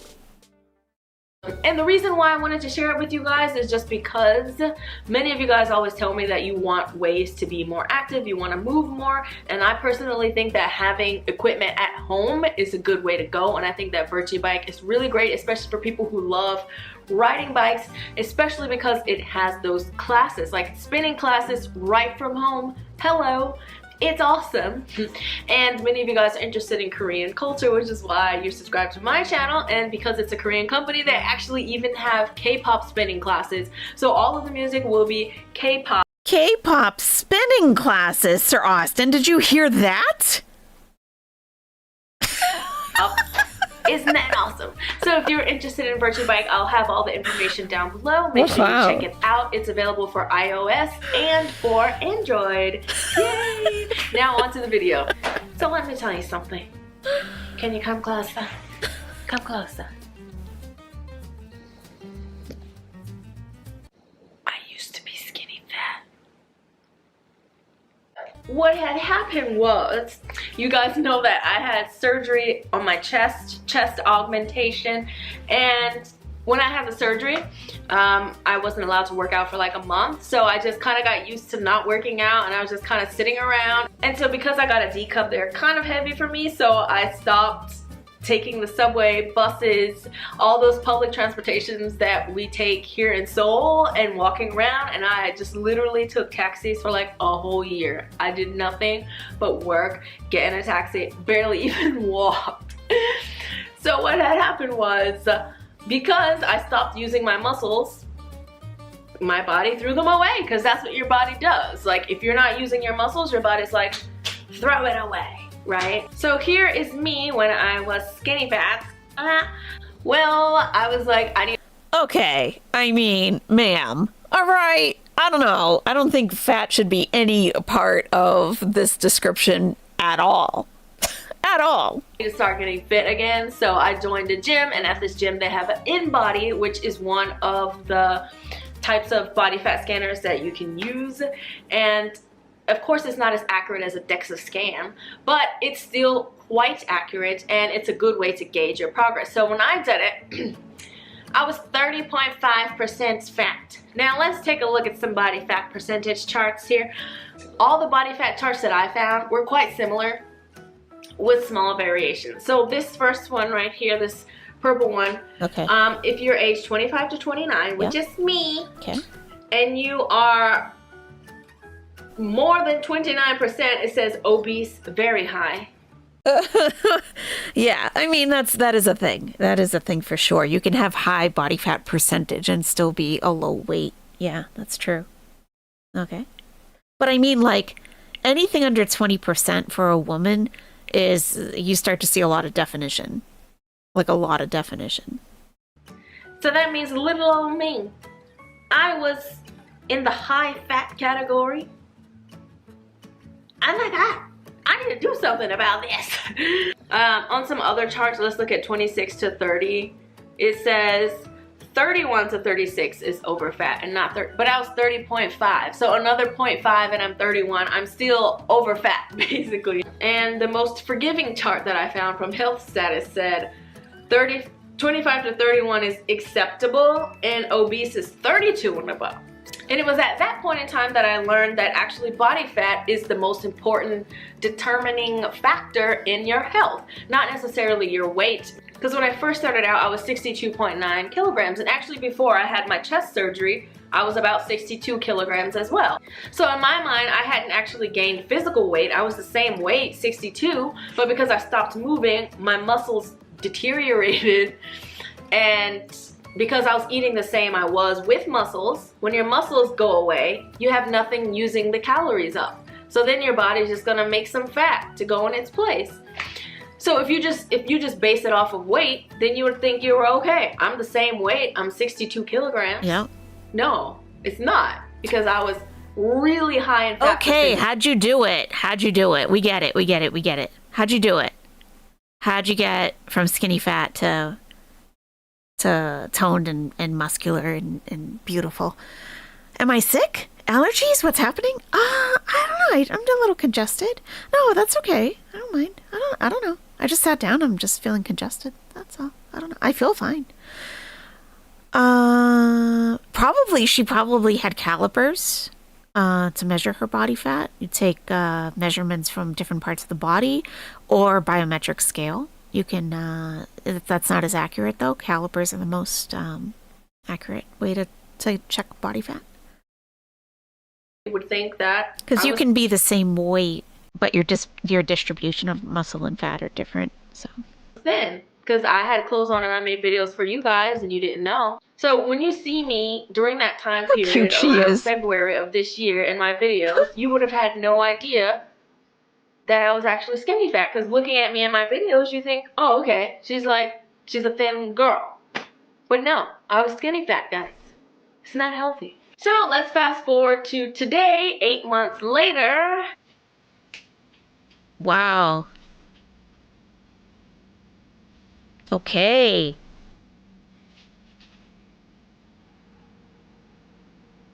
I am now 63.8 kilograms. Yeah. I have 29 kilograms of muscle, and I only have 12.1 kilograms of fat on my body. So that means I lost 7 kilograms of fat, and I'm now 19% body fat. That's 19. low. Yeah. So let's go back to our body fat charts. Okay. Let's go on the most forgiving one that says 14 to 20 are for athletes. Hey, 21 to 24 is fit. So I'm in the athletic range now, and all of them say slim, healthy, and I'm in the lean or athletic category now. Yay! Nice. I'm healthy. Okay, how'd you do it? Even though I'm heavier, which is why I say body fat percentage Right. is the thing you should be worried Yes, about, not not weight. necessarily your weight. So when I found out that I was 30% body fat, I was like, oh no, sir. My solution was to do weight training.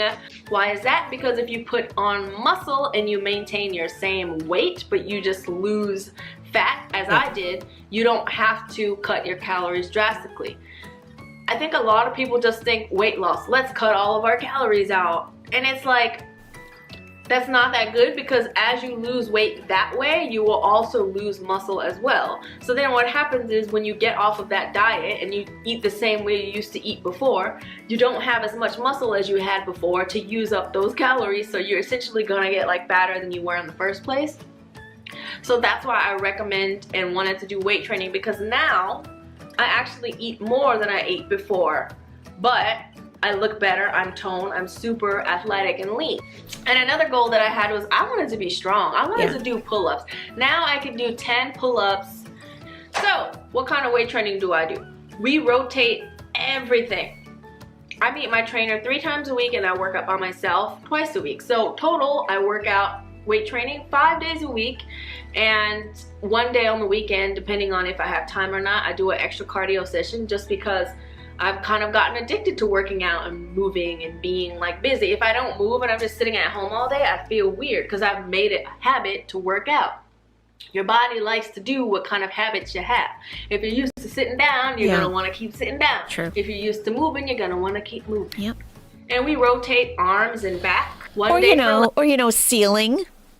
Sealing. If you like to seal, you might continue to seal. you know, I think she's just going to give like her workout, like what she actually does. I mean, it sounds like she started lifting. Oh, and then she started competing. Automatically just made me burn a lot. And then once I got to the point where I decided I wanted to do a fitness competition, then that's when I started doing cardio 3 or 4 days a week. And my favorite cardio thing to do is the Stairmaster. Why? Because walking is kind of boring. The Stairmaster is a little bit more fun. It's difficult to do, and it takes a lot more energy, so you do it in a shorter amount of time. You only need like 20 minutes on the Stairmaster to like get where you need to go. That's and true. now I love it so much because I'm so used to it. It's the time that I spend to be on Instagram, explore page, and just see what random crap people have uploaded online. So I actually really enjoy it now. Because I'm used to it, it's not so hard for me to do. Like I can knock out 20 minutes and not even really sweat that much anymore. Wow, that's great. So maybe once or twice a week, I'll go really, really fast on it and pull it up like past 7 and just to like really work up a sweat. But the other days, just because I enjoy it, I just kind of do it at like 5 or 6 to where I can just kind of easily do it just to kind of get some movement going, you know? So moving on to food. So when I first started, I ate 1,800 to 2,000 calories a day when I first started. And the reason why is because, as I said, I was trying to build muscle. You can't eat so little and be building muscle. And honestly, I don't recommend eating lower than that, just for the simple fact that it's not that good for you to cut so many calories, because your body thinks that it's starving, and then you will lose muscle. And then once you start losing muscle, if you ever start eating a lot again, then you're gonna get fatter than you were before, just because the simple fact that that muscle is gone. You know what I mean? It's just not the best thing for your body. So you're probably wondering how much I eat now to maintain my body. Right now I eat between 2,300 and 2,500 calories a day just to maintain like what I have going on right now. For the macronutrients, I ate 60% carbs, 30% protein, and about 10% fat. I tend to keep my fats on the lower side, and it's worked great for me. In terms of the food that I ate, I don't eat meat, dairy, or eggs. So every day I made sure I got a certain... Oh, that's right. She's plant-based. That's a whole other thing. Oh my goodness. Okay. All right. I think we might. Okay. I think we'll move on from there. Let's see. Let me see what else. What's next on the list? We'll just get a quick fun one. But the fats are so good. I tend to do better on higher protein and lower carb myself. But everyone's different. Let's do... All right, let's end with I let a Korean makeup artist do whatever she wants to my face. Hello friends and family, this is Megan Moon, aka 저는 미국 사람입니다. And what she's saying there is her full name. That is her full name. And today I'm not going to be filming by myself. We have a very special day. I want to introduce to you somebody you've seen multiple times before, Bimo, aka Unjong. Hi guys, I'm Eunjung Park and you can call me EJ. I've been a freelancer makeup for like 16 years in Korea and I'm so glad to be back on And that she's Megan's video. Oh, thank you, Azalea. Her full name and that she is American. Thank you. So I'm glad to have you back again. Today she's gonna do whatever she wants to my face. Yay! Providing that it matches my birthday dress. Voila. As you know, I was born in the month of May. Birthstone is Emerald.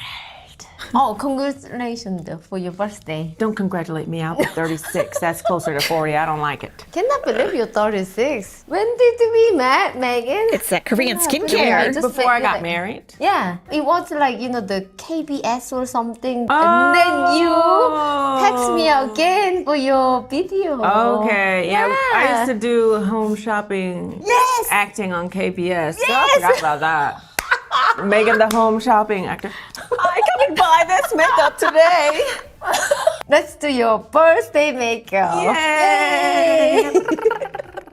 I cannot do that though.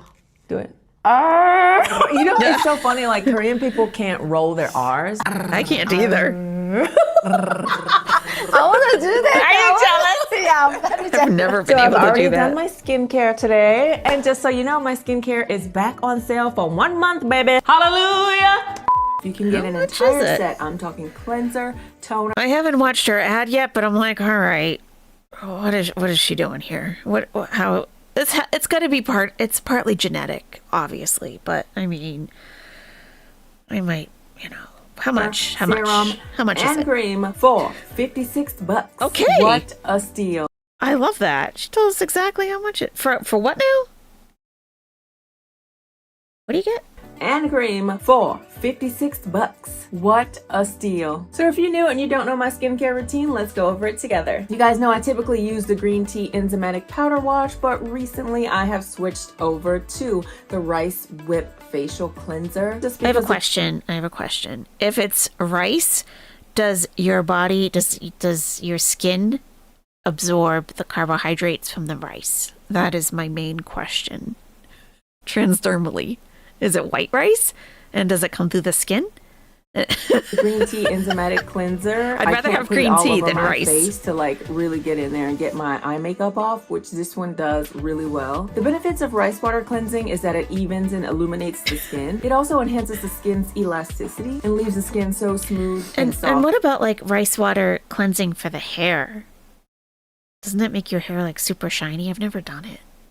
Without stripping your skin. So next I go in with my I'm From Rice Toner, and I like to apply it with my hands. I like to do 2 layers, so I'll put on 1 layer, wait for it to dry, and then put on another Really, layer. Freedom Deep? Rice Toner is great because it helps to soothe expensive. the flaky dead skin cells by creating a barrier over the skin, so it also helps So we get the repair your cleanser, skin's the natural toner. barrier. And it's excellent at bringing luster to dull skin and evening out pigmentation. Next I go in with my freshly juiced vitamin C serum. And I've said it so many times, but vitamin C is the one thing I will put on my face every single day, even if I'm half dead and don't really feel like doing my full skincare routine. Vitamin C is such a powerful antioxidant that really helps to fight aging, fine I like wrinkles. Mario It helps to Badescu. improve the appearance of dark spots and acne scars. My favorite thing about it is that it really helps with enlarged pores, and literally you put it on your face at night, you wake up in the morning and your skin looks instantly better. And lastly, I go in with the vitamin E mask. I like it because it has a very pudding-like texture. It helps to brighten the skin. It helps to fight off other signs of aging, to really help give the appearance of more firm skin. And vitamin E and vitamin C, when used together,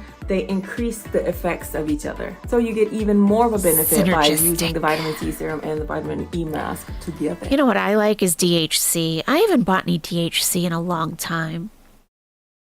Now that I look at it now and it feels expensive to me, but it wasn't maybe 10 years ago or so. But I think that's from Japan.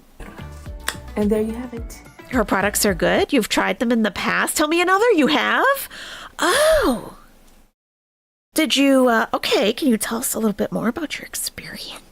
I've been using this routine for years, and it really is the holy grail when it comes to having youthful, firm, even skin. Make sure you don't miss out on the opportunity to get the entire set. This time we're also including an option to get the Rice Glow Peel Off Mask, and this is amazing. In the morning before I go out, I wash my face, I put it on, let it work. I feel like Megan and I have very different skin types, though. And I mean, she looks super, super young. And I think it's partially genetic. Okay. Magic, peel it off. The skin is instantly firmer and more smooth, and it gives you a good base to get your makeup on. All the information will be down below. Now back to the video. Let's get started. Okay, I wanna start with the eye makeup. I like Dr. Dennis Gross, too. Little base around your eyes. Your skincare already perfect, so No, it's not. I got a pimple right there somewhere. it's very small. You're supposed to say, I don't see it. No, it's there. Cover it up. You see? Putting the base color of black. Oh, so you even just put black eyeliner base? Yeah, I'm just using cold pencil just to blend out the base color of black, and then I'm gonna put little hint of green later to mix with your dress. Step 2. Black shadow. Yeah. Because like, you know, your eye shape and my eye shape. I want to is get to the lashes. so I'm different. really into lashes right When now. I do my makeup, I get like, I have to like put so much eyeliner and stuff because it doesn't really show when I open my eyes. But then yours like open, it show like so, yes, it's just really fun to do your makeup, I think. Actually, I need your advice. Oh, what happened in your life? Huh? What's that? You want me to be a therapist? Okay. It's not such a long routine that it What did takes your husband do? You like them? It's not such a long routine that it takes a ton of time. She puts everything on sale twice a year, and that's when you got it? Nice. Okay. You tried false eyelashes not long ago, Save a Nation? My natural eyelashes came out? Did you get extensions? Aw. Oh. No, I was talking about makeup. Oh, okay. Great. So what you gonna do now? Under your eyes. Oh, wait. You trying to draw in my waterline? Yes. Do you want to do it yourself? Yeah. Okay. Let me. You know, I I don't I want nobody can't. touching under my eye. I can't. Looks good though. I can't do waterline. Period. Period. Iron Chef says, I love watching these videos with everyone. Positive vibes in Grow World. Exactly, Iron Chef. I agree. Exactly. You know, just like get our minds off of that horrible person and we can still hang out together and just like take our minds completely somewhere different. Thank you, Iron Chef. I'm glad you're enjoying it. Thank you. Oh, pizza flavor? Pizza chips. Get out of my town. She who shall not be named. That's who. Yep. Thank you, Iron A Chef. little bit more. Little bit I need to do it. Okay. Just a little bit more. She has Okay, beautiful come on, eye come on. color, huh? It's like Then light brown. I am going Been to violated. put black eyeshadow around it. It is a nice change of I pace. don't like it at all. Oh, we have to put some eyeshadow there. What if I don't want it? You have to 3 or 4. Why did they say 3 or 4? Yeah, 304 is another word for a harlot. Harlot? Oh. Harlot. Harlot? Oh, that's cute. I've got hoes in different area codes. But one of them, he says, is 304. Maybe they got it from Ludacris. Used to live in the neighborhood next to my grandma's neighborhood. And so he had a friend who lived in her neighborhood, so sometimes she would roll through. One time when I was walking to my friend's house, he rode by. Oh, I was like, oh my God, hello. And he was like, hey. He rode by in an Escalade. Okay, I met you one time. I will add some green. normal people. Right, right. With envy. I love it. Be jealous, you peasants. Color of Megan? Emerald. I've never worn green eyeshadow. Is it your first time? Yes. Oh. I should teach you some slang. Yeah. Try and please. say- Nobody teach say- me anything. Say, do your thing. Do your thing. That's cute. Do you What's some think? Korean slang I might not know? I don't know. Megan, I need to clean maybe your eyebrow. Like it's bit Oh, she wants to hair pluck? a little bit down there. I want to get No it out. cats. I did not pluck my eyebrows. Should have did it. Okay, let me remove them. Eyebrow time. Look at yourself. Look at yourself. Is that the camera? Look at yourself. I can't do it. I was really trying so hard to make this happen. Your eyebrow shape already so nice. Thank you. It's because I got a micro brows. Yeah, it's really Not microblading. natural. Oh, nano brow. Nano brow. That's cool. Megan. Okay. Really? Simply me? done. Oh, Perfect, darling. Another your favorite. Are we going to contour? Because, you know, we need a contour. Oh, no, it's the blush. Oh, okay. Just trying to outline it for you. Collaboration. It makes a big difference. Let's do your lip. Isn't it like this thing? pretty When people are color. doing like the idol lips. Yeah. When it's like all these 50,000 colors. I love it. Lashes. Okay, this is also something else I have to do myself. Okay.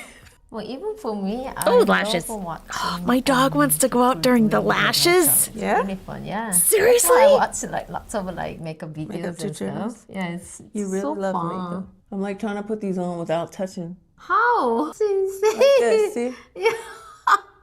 It goes right in. You don't have to. I do. I can't. I have to let the dog out. The dog.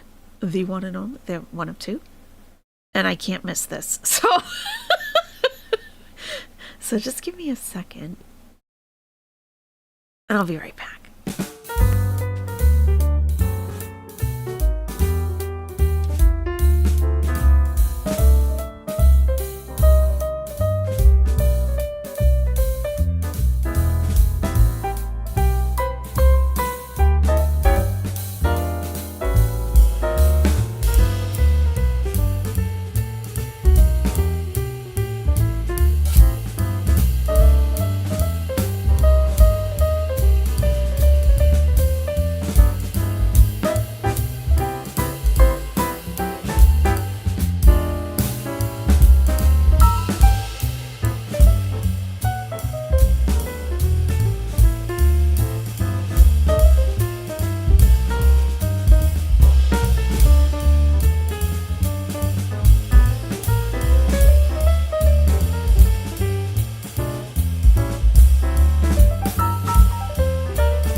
All right. He had to find the perfect spot to go.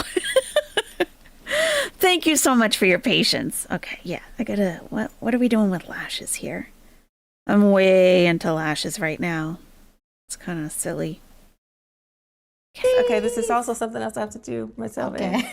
Well, even for me, I love watching people doing their makeup. It's really fun. Yeah, that's why I watch like lots of like makeup videos Makeup and tutorials. stuff. Yeah, it's You really so love fun. makeup. I'm like trying to put these on without touching. How? It's insane. This, see? It goes right in. You don't have to. I do have to squeeze it though. Squeeze. These are great. It looks good on you. It's fascinating how you do it though. I really literally had to put all my hands around my eyes when I do my... They stick pretty well. I find that other eyelash glue hurts my eyes. Like it burns my Like, eyes. you don't really... Yeah, but this is not glue. It's like a sticky substance. So Yeah. the fumes don't get in your eye. I'm like, we gonna go blind when we're like 70. When we get old, we're gonna get eye cancer and wonder why. It's because we've been putting all this crap on our faces. Eye cancer. I don't know. Do you wanna put some glitter on? Do you not know me? I am the glitter queen, honey. Glitter is my love language. Glitter me up. Yeah, it is really cool. Oh, wow. Yeah, I'm gonna use this color. Like, oh, yeah, looks good. Ooh, I've never had this kind of makeup before. Yes. Unjong. Hey, lost tamale. Get it down there. Can you understand what I said? No. I just said, very good job. Oh my God, don't zap me.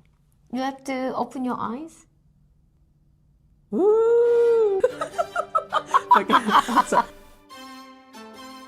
Oh, look at the crown. Oh my God. Whoa. Wow. Gorgeous. We forgot to film the outro before we moved, and we are not moving back to the other Megan Moon sign. It takes too much time. So we are both in this chair because we are both queens. So thank you so much. I love it. If I do wind up having that. I'll bet her husband made that dress for her. So her husband, like, you guys might know more than I do. I remember, like, he was making her clothes for her, and he does, I don't know, I think he designs and makes clothes, but he was making clothes for her. I'll bet he made this.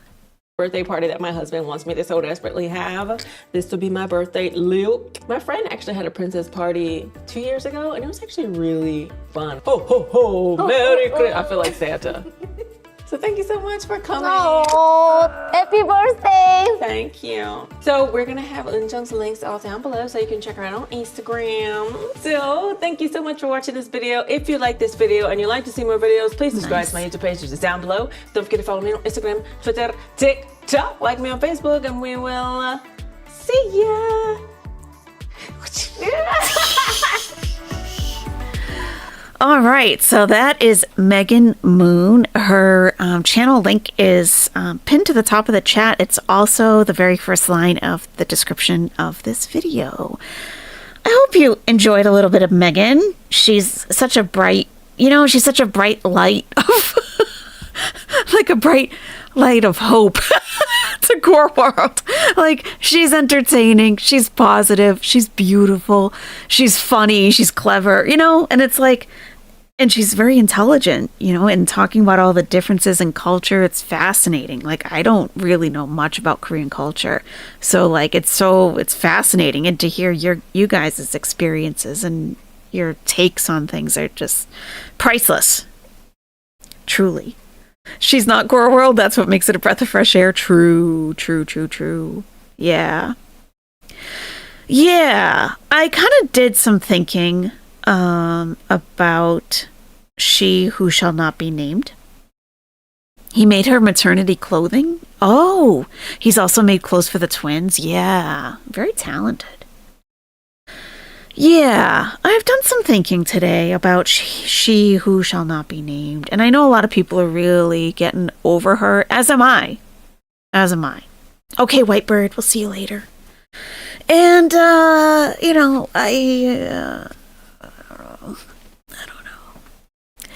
I like being able to, if I can, to provide a place to stream snipe so that you don't have to give a review directly. When I am able to do that, I'm glad to do that. I knew today I wasn't going to be able mentally to handle that or emotionally. Like, no way. I mean, Pulpy was kind of, losing his temper a little bit. I was like, oh, God, yeah. So, and I say that because he's very level-headed, funny and, like, calm. And, yeah. So, it just kind of dawned on me. I'm like, should I just, like... still cover Chantal, of course, but maybe do more recap type stuff rather than sitting with her for hours. So I'm kind of thinking about that. But the thing with that is that I would have to consume her on my own without the buffer of the nest helping me through it.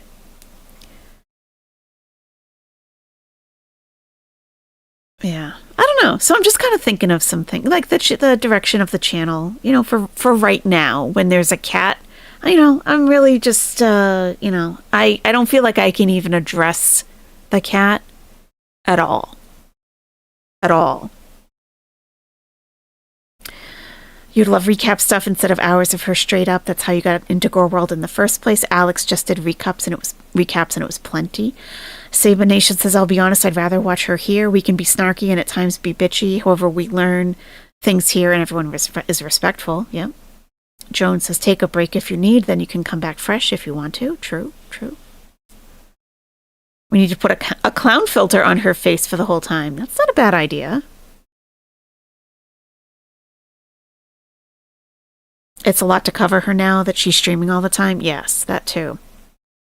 And I feel like she is going to be doing the longer streams. Like she did 5 hours today because she needs the money. So I think she's going to be doing longer streams. I don't know. Just things I'm thinking of. So yeah, feel free to weigh in, of course, as always, with your input. Good night, FW11. And she's purposely triggering reactors in the community that watches them. That was my greatest sense today, is that it wasn't, because like Nestie was telling me, yeah, the cat's probably going to be okay, like she's not gonna like intentionally harm the animal. She's just all about herself and extremely neglectful. Like, that's true. But I feel like she is intentionally trying to incite anger from people. And she's insufferable, that too. Oh no, Joan, it doesn't hurt me. I want to do what's best for everybody here, too. Because I wondered, how do you cover her live stream if the cat is always on the screen? The cat's going to come for her? I hope so, Evelyn. You almost got violent today? Yeah, I believe it, Saban Nation. I believe it. I mean, luckily, I was out of the house. Because I was listening in the car, and the things that were coming out of my mouth, I was very glad I wasn't live. Yeah, Pulpy was steamed. Yep, he was struggling to keep it lighthearted as always because she's flat out exhausting. Yes. And she said so many weird things. So many weird little things that she dropped that it's like, ugh. And I thought to myself, how could you even react to this? Like, what is there to say even that's not like you are, She wants to prove to Gore World that she can get another cat since she blames us for not being able to keep Bruce. It's very childish and manipulative. And I feel like I'm not into being manipulated.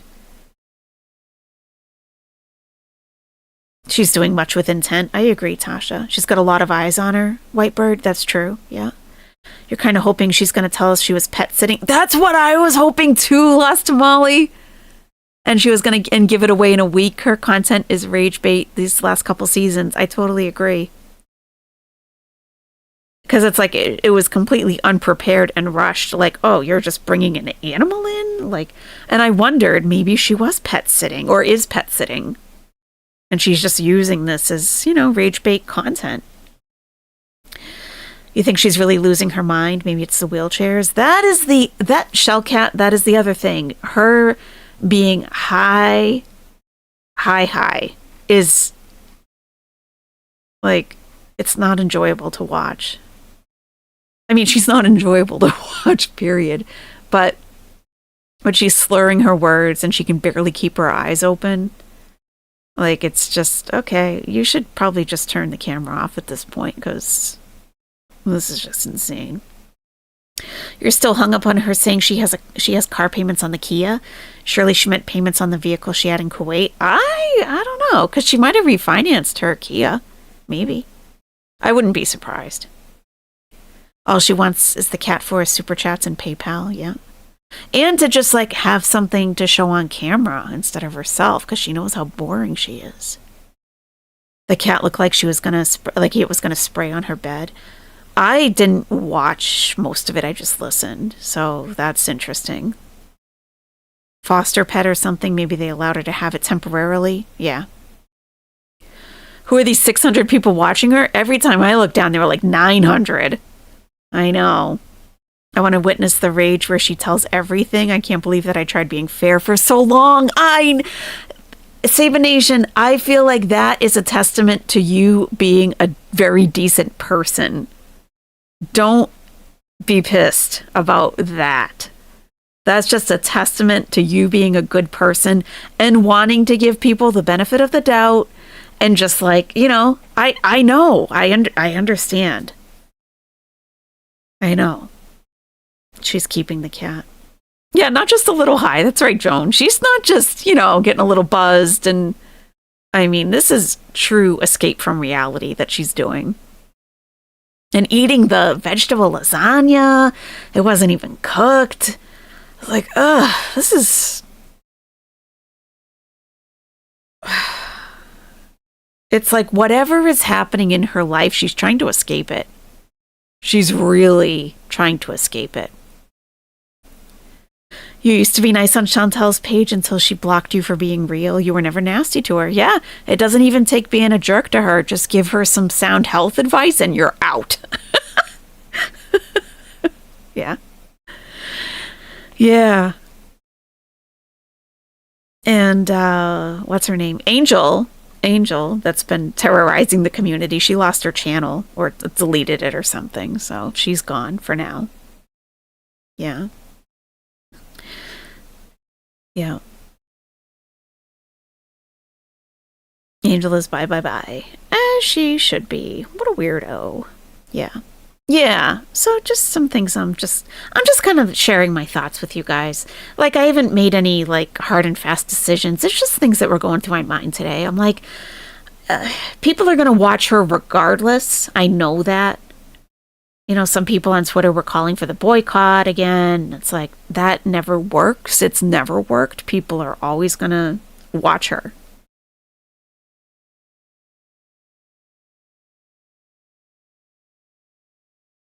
And I don't want to watch her by myself.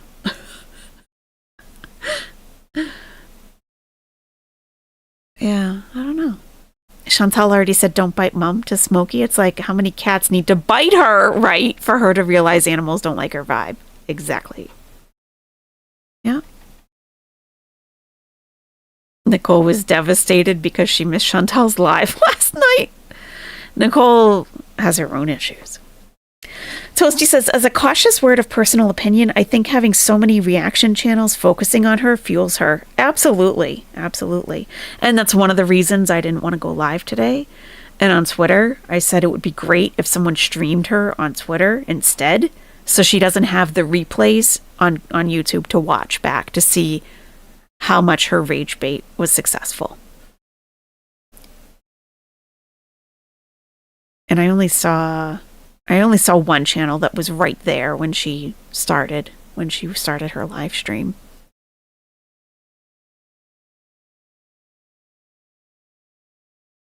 Yeah. Yeah. So I guess, I mean, we'll just kind of see how this plays out. We'll see. I feel like I definitely want to be there for when she starts spilling the tea. Like, about everything. What is the cult of foodie, like Scientology or something? It's weird. That's weird. Yeah. Because I feel like if she keeps getting high like that, that's the only thing that kept me engaged last night. I'm like, it just takes one person in that chat to say the right thing, and she's going to spill.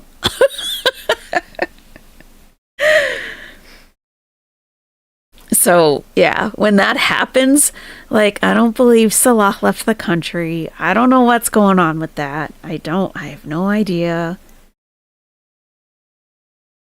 It would be great if he talked, but, he probably won't. That's your angle too, Tasha? Yeah. Like, I don't want to watch her eating. I don't want to see her around any animals at all. At all. Just like, tell us what the deal is. For once and for all, be honest about what's going on. And I really feel like if she were truly honest about everything, her channel would take off. I really think so.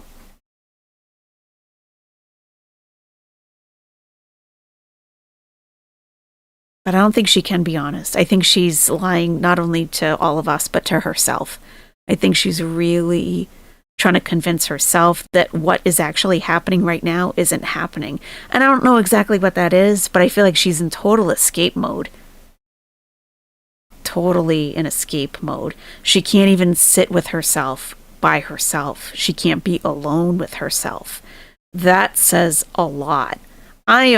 When someone tells me that they can't be alone, that they always need someone around or some kind of distraction, that's a red flag.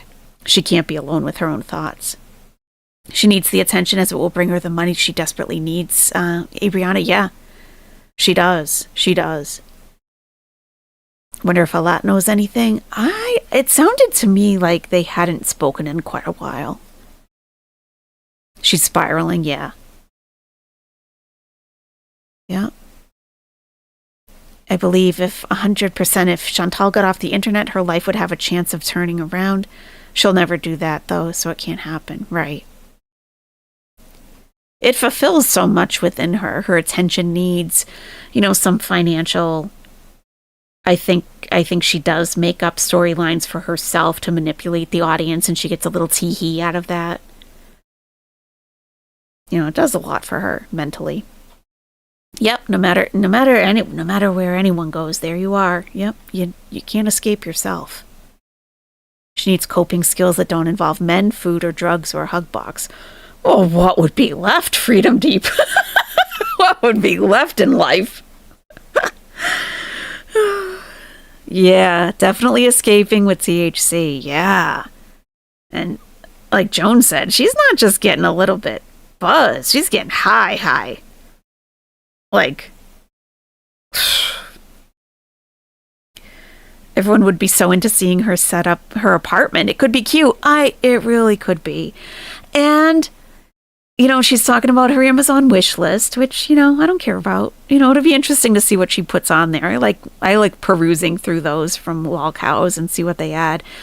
But I remember, God, I don't really participate too much in that kind of stuff, but I remember a channel in another community, and she had just moved into an apartment, I think it was her first apartment by herself, but she was in her 50s. She has had a life, okay? And we could see everything in the apartment. We were in her living room, and she'd be like, well, what do you think of this? Should I do that? And I'm like, well, let me look at that Amazon wish list. Let me check that out. Like these shelves, she wants these shelves. I think she should have these shelves. Where are you going to put these shelves? And that was, you felt like you were part of it. Like you were, it's the same thing as furnishing an apartment. And I think of it for that woman, and I think of it for Chantal, and it's a totally different vibe. Like Chantal's grifting. Chantal's like, I can't afford my life. And instead of streaming part-time and getting a full-time real job like everyone else does, I'm just going to pressure the Beezers to furnish my apartment. But for the other creator, she worked hard, her live streams were always she always brought something to the table. They were exciting and fun. And you could see everything in the apartment. And she was in Florida and they had a hurricane. She brought us outside, showed us the fence was all, oh my God.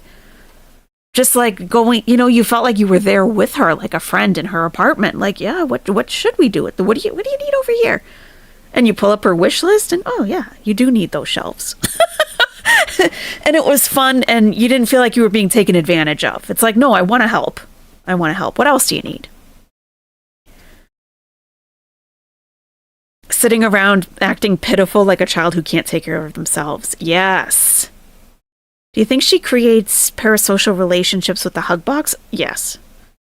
More so inviting people who are lonely too, but she has ulterior reasons? Yes. 100%. Yeah. Oh, her toe's definitely broken in my opinion. I've had broken toes. That's broken to me. Her lack of interest in doing anything is insane. Right. Like I saw someone in the chat earlier was like, so what are we going to do now? And she was like, pick a topic, guys. Pick a topic? I'm here to entertain you. Well, clearly not. Pick a topic? What?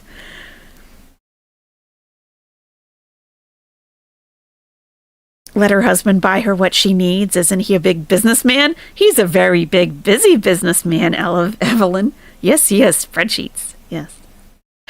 She needs to continually get more and more drastic to keep her audience, a Popovich, which makes me wonder how much is fake and bait. Yes.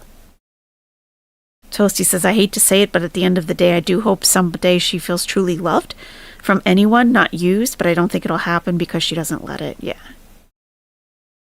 Yeah.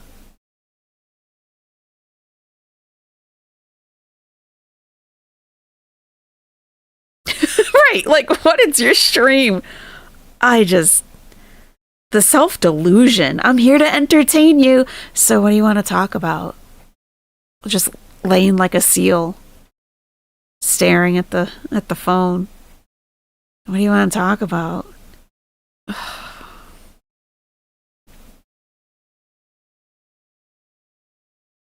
Isn't that interesting too, Tasha? She has no interest in anything but food, and even that, she has no interest in making it.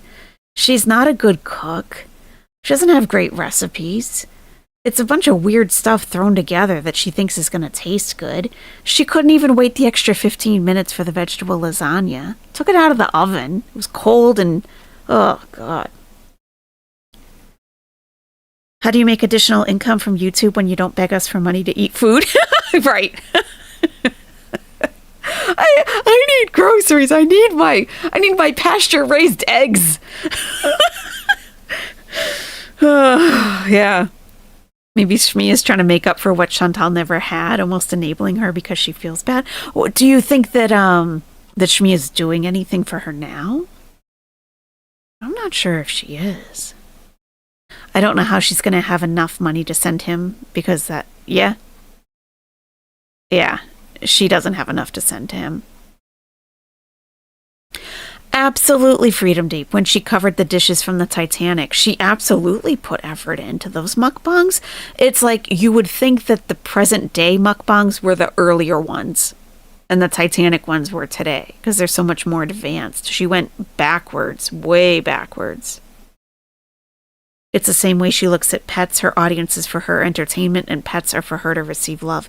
And have a prop for her channel. Like it just gets, looking at her face, just her whole face in the camera the whole time. It's like, oh, well, look at this cute creature over here. Oh, yeah. You think she got dumped, Tater Tot Hot Dish? I definitely don't think they're together anymore. He has no job. She has to send him money.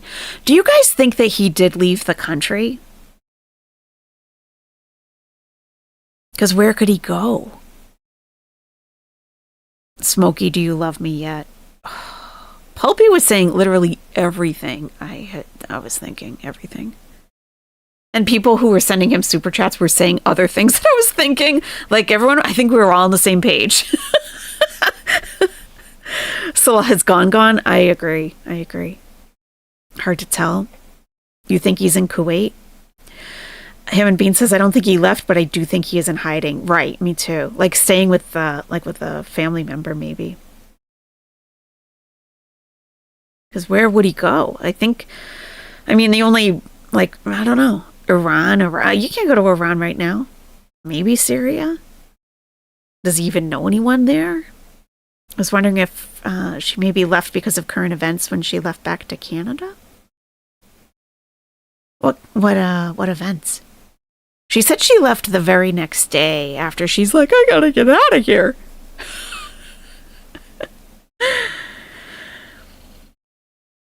If he did, he'll have to return? Return to Kuwait? I don't think he would have to. He has a Syrian passport. I don't think he would have to.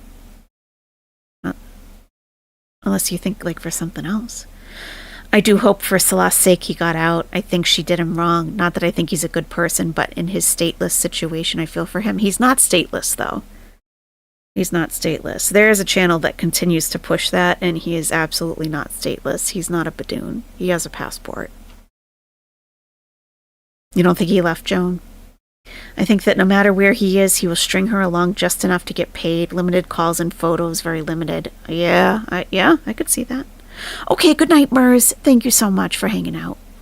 Yeah, Pulpy is a good egg. Yep. Yeah. I was like, I've never heard Pulpy like this before. Oh my goodness. I'm like, so it's not just me. Okay. I mean, I know it's not, but, you know, like even calm Pulpy. Yeah. Yeah, I think she does it intentionally. And I didn't want to take the bait. There's 2 channels that say that? Oh, really? Oh, that's interesting. Yeah, okay. That's interesting.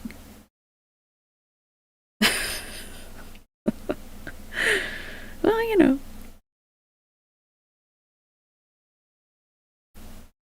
Yeah, that was debunked like 2.5 years ago. But, you know, if you don't have anything else to talk about, you just start making up stuff. And if it's just for entertainment, that's fine. But if he ever wants to return to Kuwait, like ever, is he just going to stay out of where he was born for the rest of his life? I guess that would depend if he's going to have charges pressed against him. Like, is he leaving to evade the authorities? I don't know. And why else would he leave if it wasn't to evade authority? Like, why would he leave? It would only be for that. And then, yeah, could he ever get back in? I don't know. That's a lot of unknowns. I don't know. But I do feel that she's going to get... she's pretty depressed. I think she's going to get depressed enough, high enough, and frustrated enough that it's going to start spilling out shortly. Like within a few days, I feel like, what's today, Friday? I feel like by the end of next week, we're going to have much more information about the current situation than we do right now. Like a lot more. Because it's just going to leak out. She can't ever hold anything in. She was wearing her wedding ring today. Okay. No, that's okay. Yeah, I didn't really watch. I mostly listened. I don't really take any stock into the wedding band either way. Yeah, the main thing is that Julia's safe, and I don't know if we'll ever know that, sadly. Maybe he has friends in another country he can travel to, and we'll wait out to see what will happen with the investigation, maybe. He didn't seem to have legal problems until she got her talons in him. In my opinion, she ruined him more so than she did Pete's. She's a energy-sucking life wrecker. For humans and animals, it seems. Yeah. Yeah. So I guess I'll keep an eye on her community tab post tonight and tomorrow. And if it looks like there's going to be a ton of cat content tomorrow, I'll probably do a recap. I might like screen record so we have the chat if we do want to watch it. And then we can skip through all the cat stuff. It would be very hard to stream snipe if she's going to have the cat on. Because what can you do? You can't skip it if it's live, you know? Let me just check before we go if she has anything up. Because I find the longer she streams, the more impatient I get with her. And I just get like... you know... Either do something or hang it up for the night, because, wow. Okay. Nothing new on the community tab. All right. Okay. Maybe we could just chat and vent, pause, and FF. Nothing too serious. We could do that. We could do that. Yeah, maybe like not make her so much of the focus. We could do that. That's not a bad idea. Whether it be cops, South Korea multicultural training, etc. Yes. Thank you, Toasty. I don't think he could get very far. They probably let the airlines and people he can't go anywhere. I don't know. I find it interesting that she said Julia was safe, almost like she was with Salah's friends. Now she says the cat is with Salah. Oh, that's interesting. When she starts the gummies, you're out, Tasha? Okay. Yeah, she was saying today that she doesn't need wheelchairs because her tolerance is so low. You think it's more than gummies, Cryptomeria? When was it? I think it was last night. Like, I don't have myself, I don't have a lot of experience with I definitely don't have an experience ingesting different types of drugs. And I don't have a lot of experience witnessing people on different types of drugs. But so I don't really know a lot of the time what I'm looking at. I can tell she's under the influence of something. But it's hard for me to know exactly what. But last night it didn't feel to me like marijuana necessarily, but that smoothness of a benzodiazepine, anti-anxiety med, just mellow, but not high, But who cares? Who cares what she's taking? It doesn't matter at the end of the day. Okay, Toasty, have a great rest of your night. Oh, that's awesome, Toasty. Okay, we'll see you tomorrow, hopefully. Thank you. She's hitting the vape like it's nicotine. Ugh, that's not a vape. Seemed like from a pill, yeah. She also said I have candies too. I've never been a toker. I don't get the whatever it is. Huh. Maybe she meant gummies then, huh? Imagine seeing Chantal walking in a dispensary from an employee's perspective. With her broken toe on top of it, limping in. Oh my God. She's just making her physical health worse in every way possible. Yeah. Yeah, Tasha.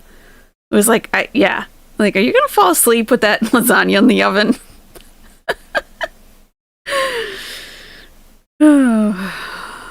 Oh, God. It just felt so desperate. It was like a desperate feeling. Like she couldn't wait the extra 15 minutes for it to be done in the oven. Ugh. The desperation. Ugh. That's hard to watch. Oh, okay, everybody. Thank you so much for joining me tonight to watch Megan Moon. Again, her channel link is pinned to the top of the chat. It's also the first line in the description. She's great. She does put out consistent, regular content, and she's been around for many years. She's great. Yeah.